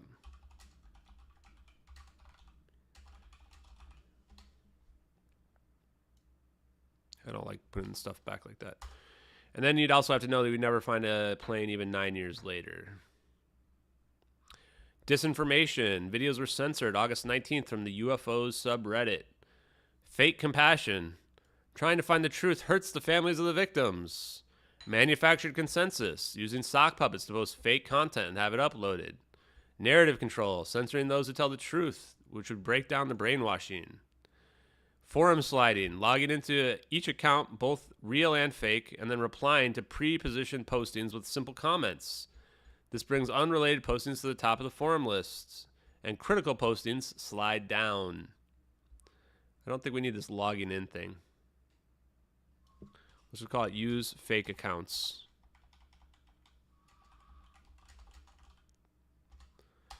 Yeah, this is what we want.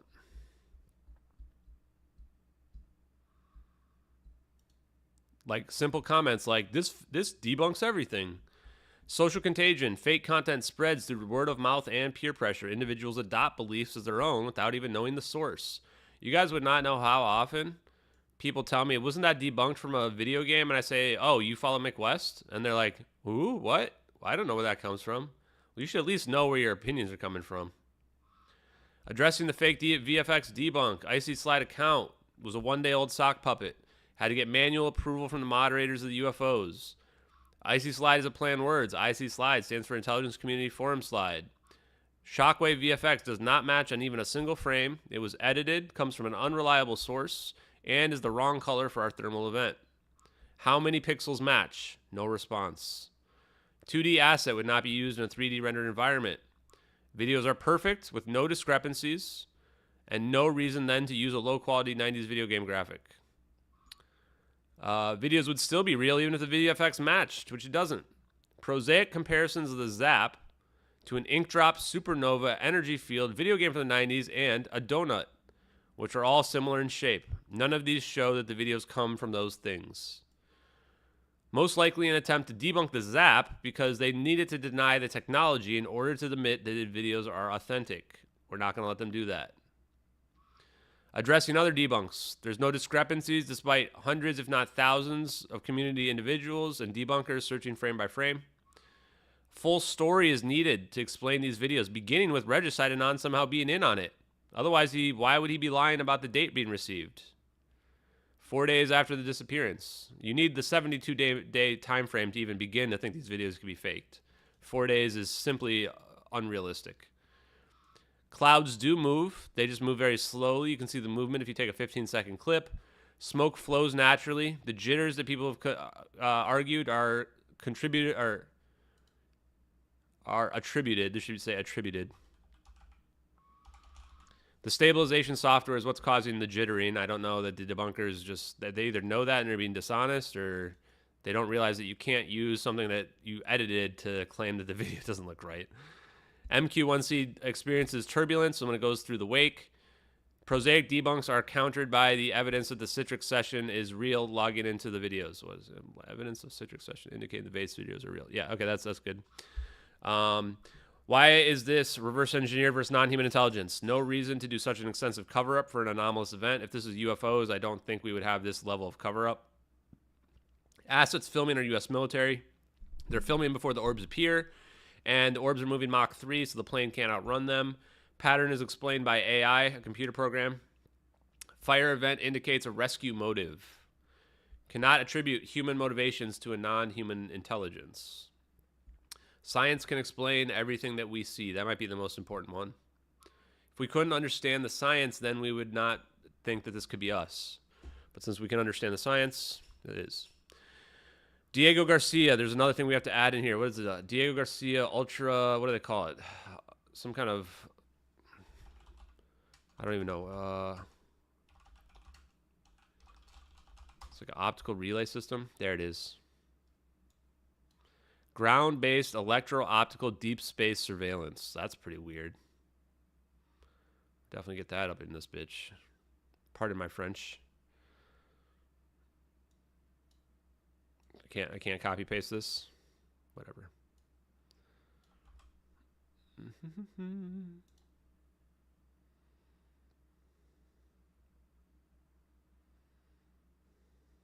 I'm gonna get rid of these heat map ones. I don't like it. We're going to change this out. Radar. supposedly can see 3,000 miles. And then we'll do this optical IR thing here. Okay, 20% of space, actually this 20% of Space Force may not be correct. It may not all be Space Force essentials here. Everybody thought it went here. It has enough space for a 777. Actually, landing strip is, yeah, that's fine.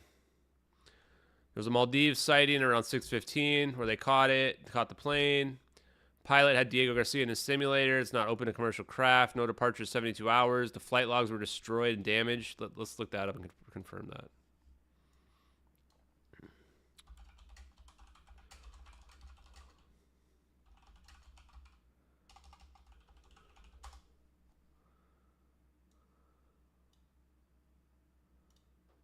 Well, that's interesting.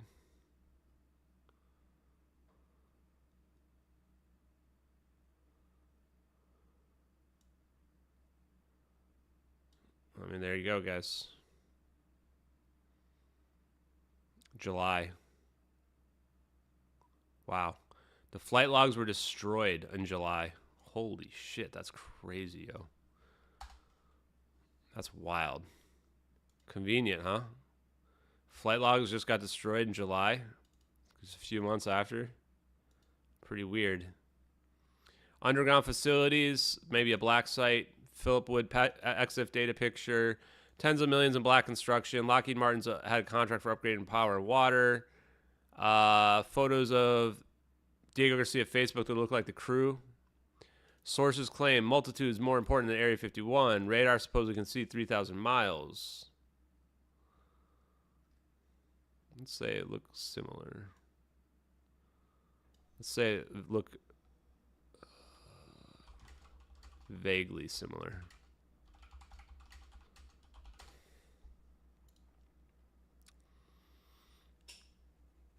And I'm going to move the Area 50 on the Area 51s at the bottom.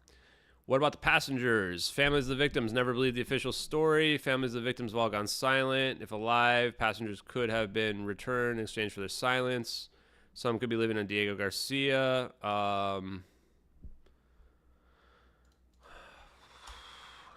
Settlements likely force the families into silence. We're going to change that. U.S. Supreme current.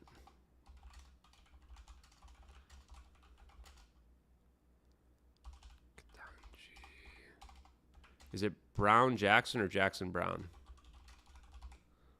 We'll have to double check. Ruled against civil suit in 2018. That's pretty damn wild that Supreme Court Justice ruled against this lawsuit. Katanji. I had it backwards. Brown Jackson.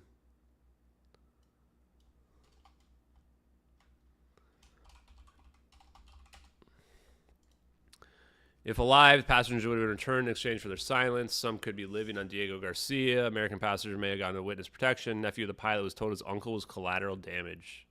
French father told 2 AWACS were in the area. Americans know what happened. Former Indonesian head of police knew what really happened to MH370. Okay, are we missing anything? That's probably good, huh?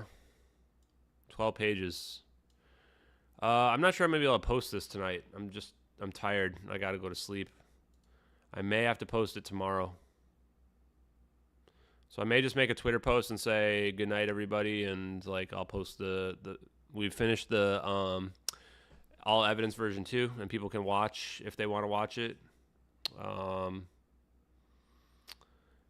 Resemble the crew. That's, yeah, I think vaguely resemble. I mean, they don't really, like, some of them look close. Other ones don't really look that close, honestly. Where was that? Way down here. I also think I may move the fake requirements up near the top. Because I think that you should go right after the videos. Like, that's the first thing we should, I think, drive into. Is you talk about the videos, and then you go into this, right? And then you can start talking about the flight path, because I think people need to realize how difficult it is to fake these videos. And then we can start breaking down South Indian Ocean stuff and all this other crap. The science and the Diego Garcia stuff should be the end. Yeah. I appreciate you guys being here with me tonight. I got to get some sleep. I got a flight I got to catch. If I disappear for some reason, my plane disappears, you guys know. You guys know where to find me. Right? Right there. This is where you find me. Find me at Diego Garcia, folks. Yeah, I think the fake thing's to the top. I did a 6-hour interview, or podcast, and we didn't even get to the debunk stuff. That's how long this could take, theoretically. I don't want it to be 6 hours, though. I want it to be a lot faster. This was legit, though. Thanks, guys, for being here with me tonight. We'll just do a little cool-off session here. Yeah, thanks for hanging out tonight. I'm not going to be online tomorrow, as you heard. I've got a plane I got to catch tomorrow. I probably won't have much activity either on Wednesday either. Probably not very much. But I will be back probably Wednesday night, and we'll be posting more. Control F Globi. Okay, hold on.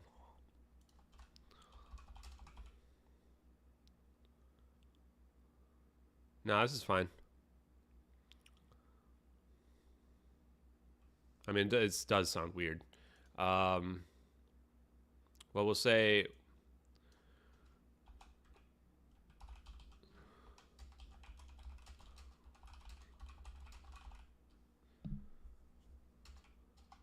There, we fixed it for you, okay? Witness sighting of glowing... Wait, 1 too many S's. Consistent with chemical reaction from the halon... From halon releasing bromine halogen gas.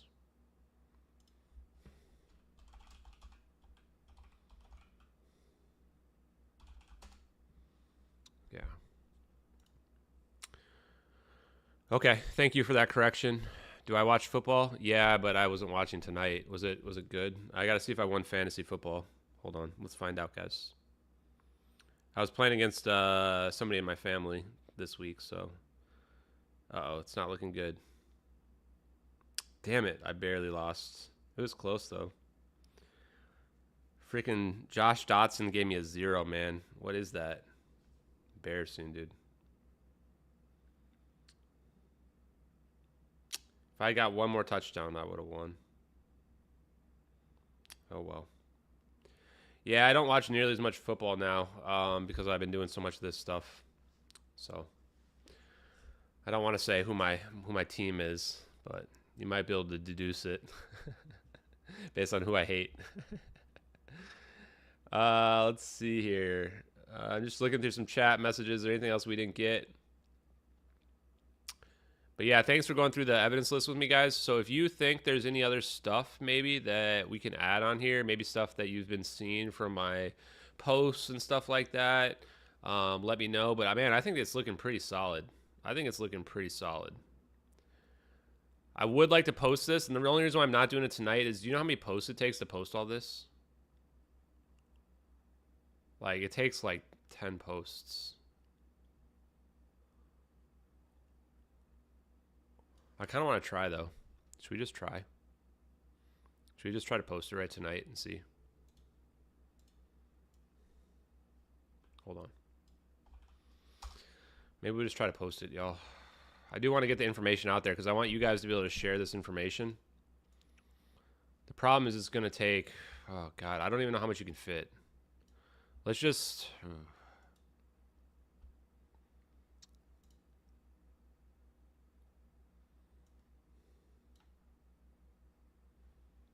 How much do we think we can fit in one post?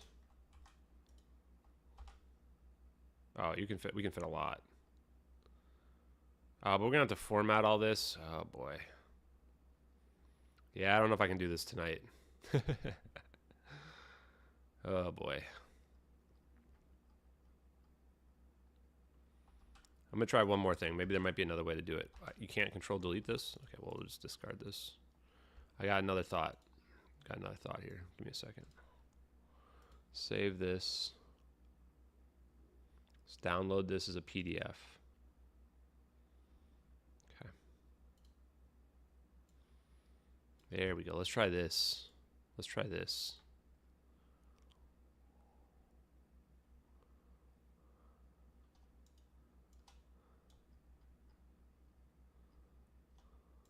What? I can't control delete. Control? Okay, well, whatever. This seems to work. Like, how much can we fit in one post, do you think? Oh, we can even fit more than this. Is this gonna work?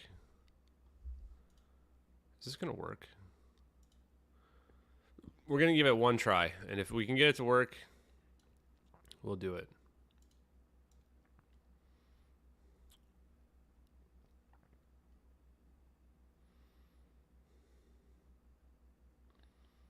Okay, I think we can get this much.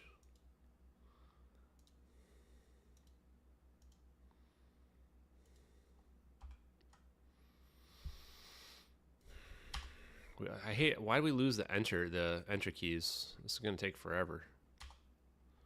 Why does it keep going to the bottom as well?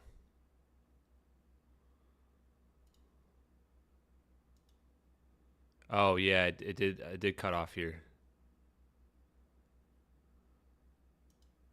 Oh no, it didn't.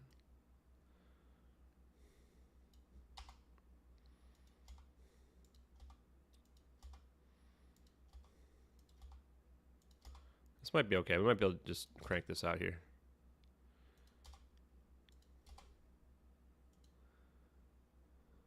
Oh, could I use AI to format this? Maybe. Will AI format this for me?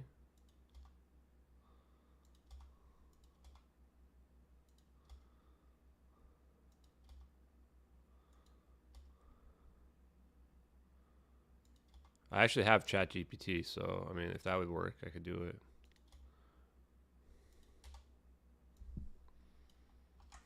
I think it's fine. This actually works pretty well.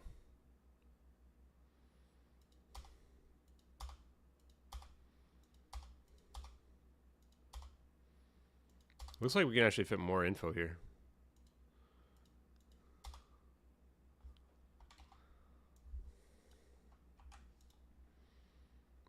I want another space here, though.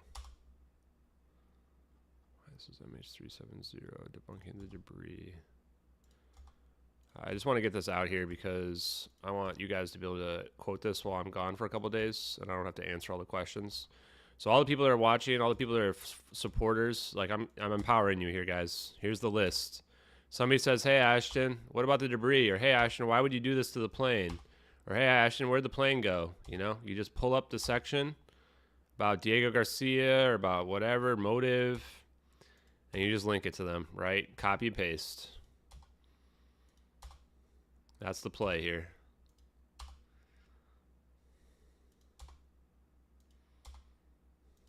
And if you don't have blue, then yeah, you get kind of screwed over because you can't post like 50,000 things like I'm posting here.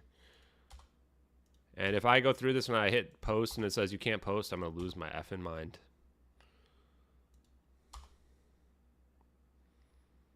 Oh. The flight path. Note.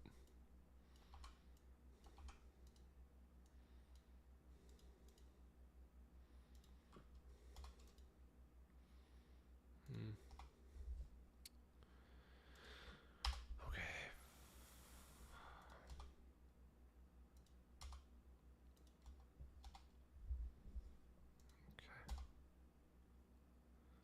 You guys think Elon's up to date on the investigation? I doubt it. That'd be crazy if Elon Musk replied to one of our tweets or something like that. I mean, like, have you ever looked at any of his stuff? Like, his random posts get like 20 million views. Like he probably couldn't respond just because of like how crazy it would make that. It would like blow us up to like the next level. We'd get like 20,000 followers just if he like replied to one of our posts.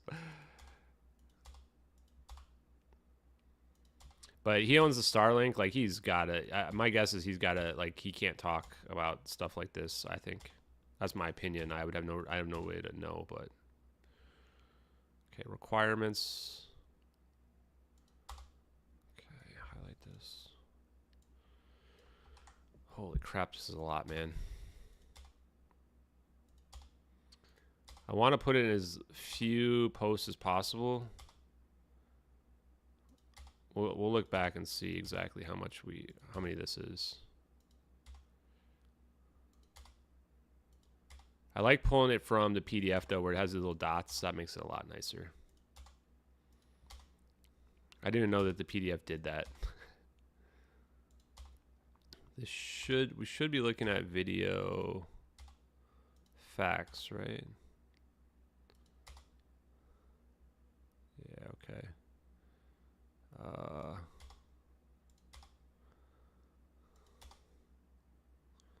You can't tab these in, can you? What did I just do? Oh, I think tab just went to the bottom. Okay, that's fine. Flight path. Sure.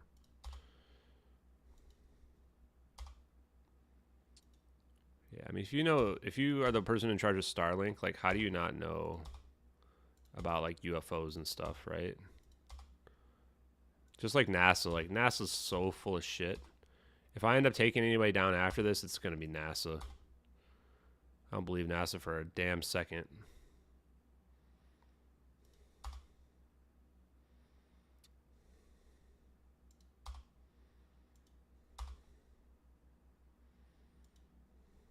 Okay. Wow, this is pretty good. I don't... Do we want theories on here? I'm just going to have a call Paul all pertinent evidence.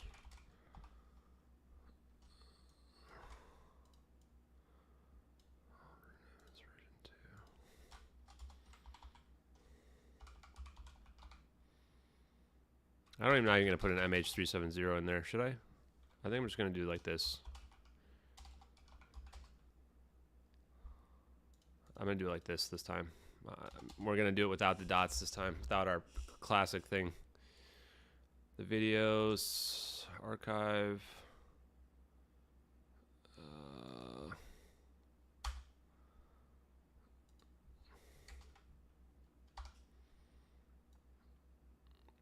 We just thermal layer. Okay, like that. Enter here.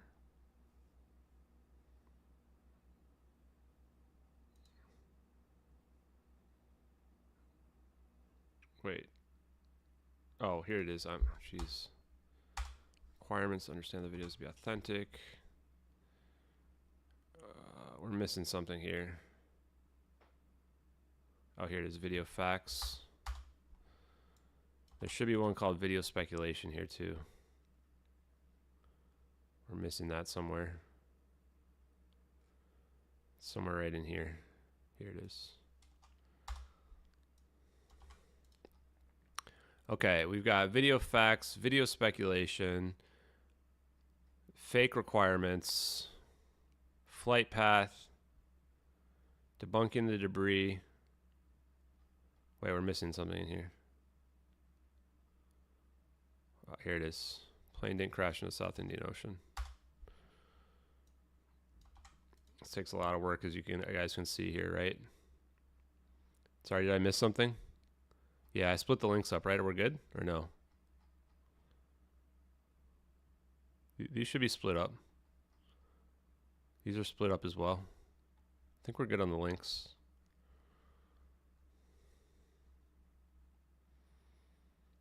Okay, and we can add more, it looks like. So that almost gets us halfway. I think I do want to add this as well at the bottom.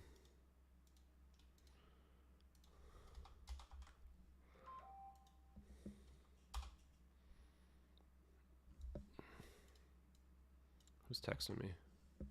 Pretty late to be texting right now.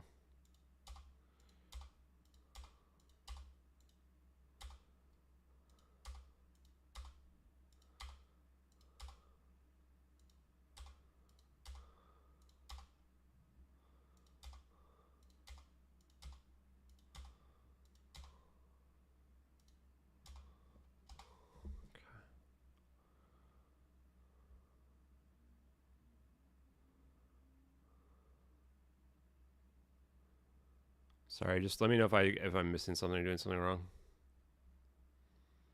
If I go through this and I post and it doesn't work, I will lose my effing mind, guys. I think we might be able to fit the rest of this in one. I'm gonna do. Ooh. I think I'm gonna post these also in here.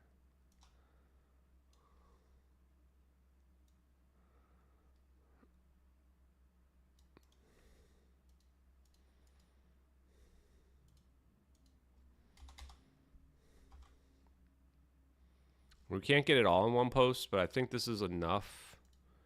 This puts us at page 7, right? Yeah, okay, this should be enough. Then the rest should be able to fit in over here. Okay, blog 2008, blog 2014, main witness, Catherine T.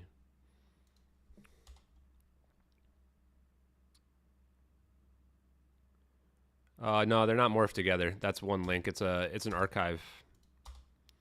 It has to be put together like that. That was intentional. The ones at the top, you can't use the YouTube link. The YouTubes have been deleted, so you have to use the archives. That's why it looks blended together.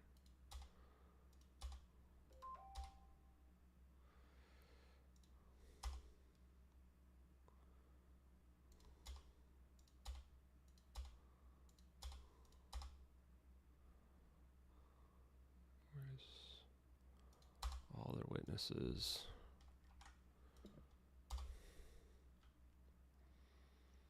Okay, are we confident we're going to be able to fit everybody else in here? Maybe we put other pertinent information at the bottom, right? And then we go into motive after in the next one. Motive, orb analysis, blah, blah, blah. Diego Garcia. Yeah.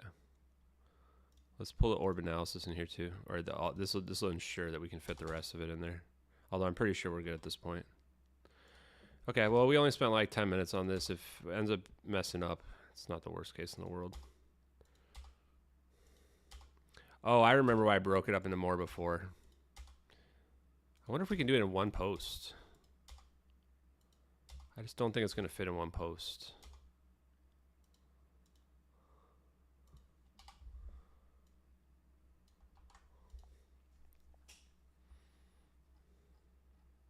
We did it in more than one post last time because we wanted more pictures, but I'm just not using the pictures this time.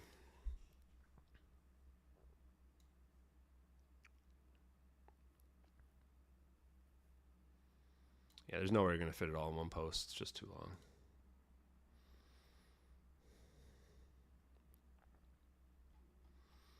Although we could put more in here. Let's break it off at a better spot.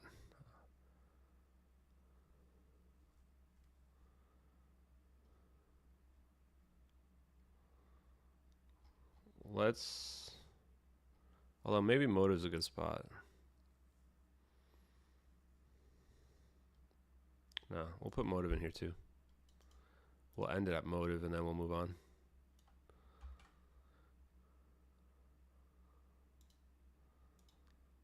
Although I kind of want to see will it all just fit.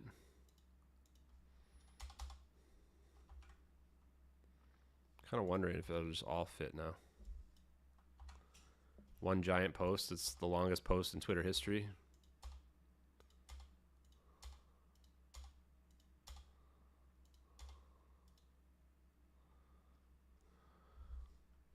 What do you guys think?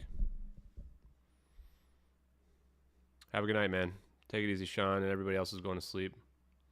How many hours? Hundreds. Hundreds of hours, guys. Maybe even over thousands of hours at this point. I'm not sure. A lot. A lot of hours.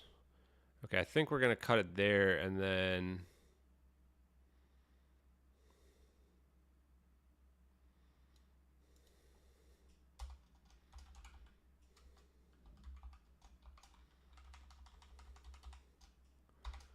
we'll add the second half. Although I don't know how this is going to play out.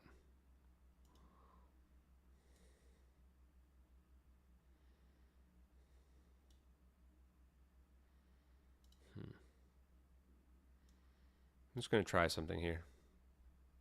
I just want to see how much we can fit. Oh, crap.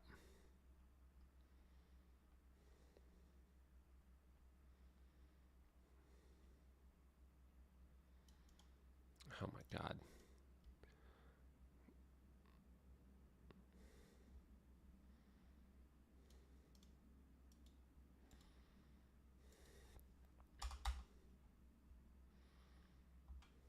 Yeah, it doesn't fit. Okay. That's going to be part 1. And then we do MH370x, hashtag MH370. And I'm going to put my name at the bottom of it.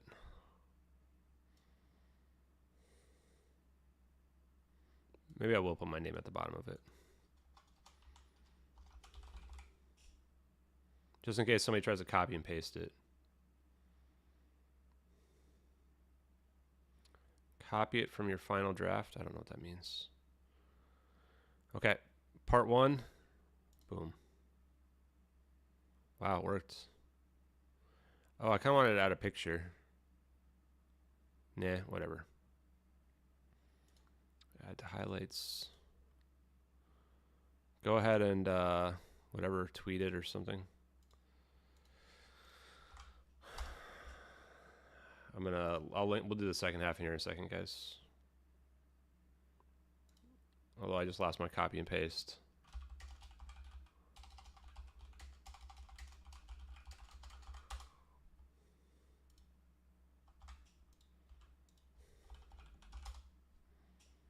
Okay. Oh, good, we can get it back. Okay. Let's see here.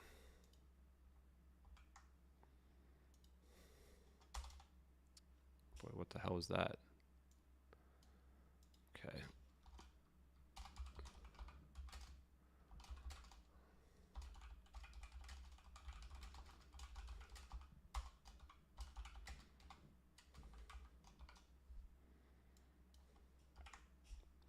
Going to sleep once I finish this. But I empowered you all with everything on here. You now have the power.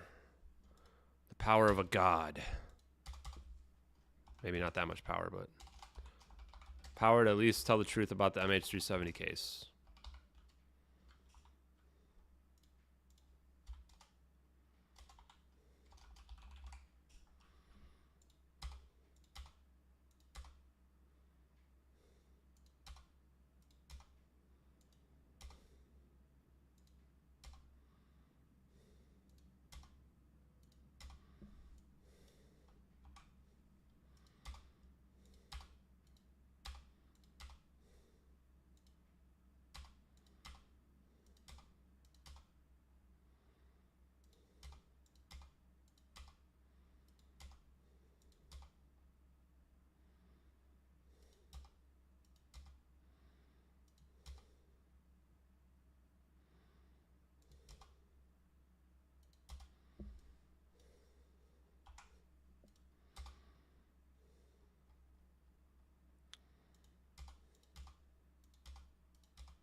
What's the next? Oh,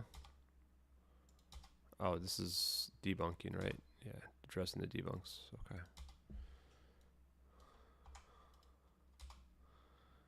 This is the VFX debunk.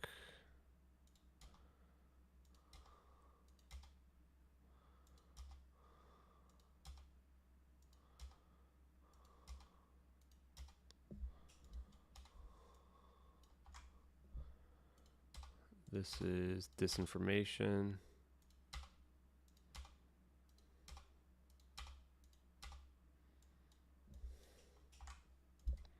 I'm zooming through this one.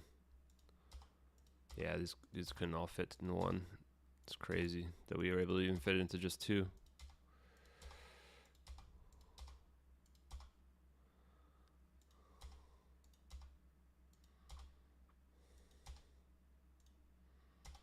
This is the Edward C. Lynn.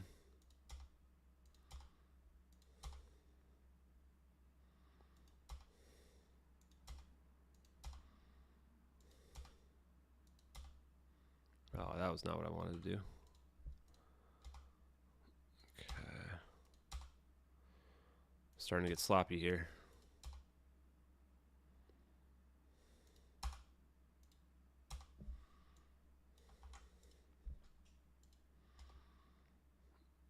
And this is science.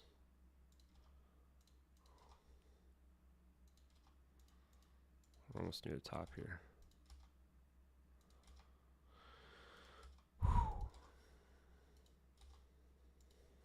Oh boy, it's, yeah, I wanted to be asleep an hour ago.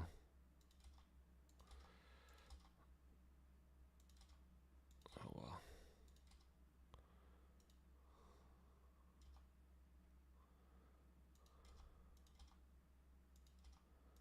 I think I missed one here. We missed something down there. There's Y teleportation. I think there's, where's the science? There it is.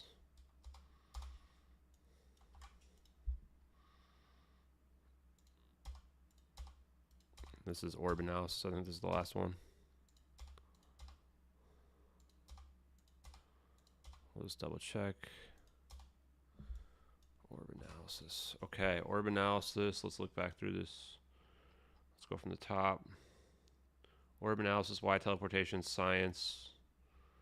Science, Edward C. Lynn. Disinformation, addressing debunks. The other debunk. Oh, reverse engineering versus non-human intelligence. We missed that one.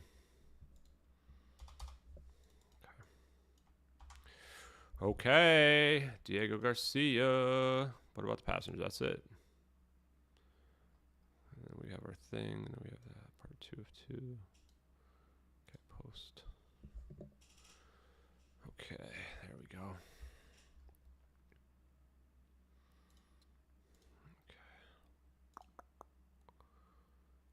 Oh, let's do this. Add that to the highlight. Let's remove this one. Add to highlights. Okay. Highlights. What the hell? Oh yeah, okay. Wait, what? Why I want them the other direction.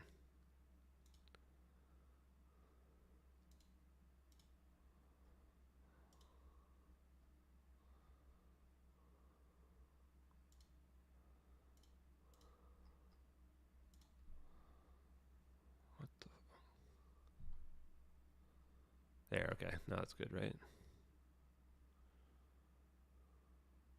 Dude, what? Why does it keep switching the order of them? Whatever. It's just how it's going to have to be, I guess. Okay. Sweet, guys. Thanks for being here tonight. Use that link, and then I'll post this link too. This is part 2. I mean, you can see it in the replies. Not really a big deal. So I'll talk to you guys in a couple days. Please grab and use the evidence to your the best of our abilities here. Share this with as many people as we can out there. If you guys can help me answer questions with the evidence that you see out there, that would be huge. That's probably the best thing that we can do. Everybody, have a wonderful night. I thank you for being here, and we'll talk soon.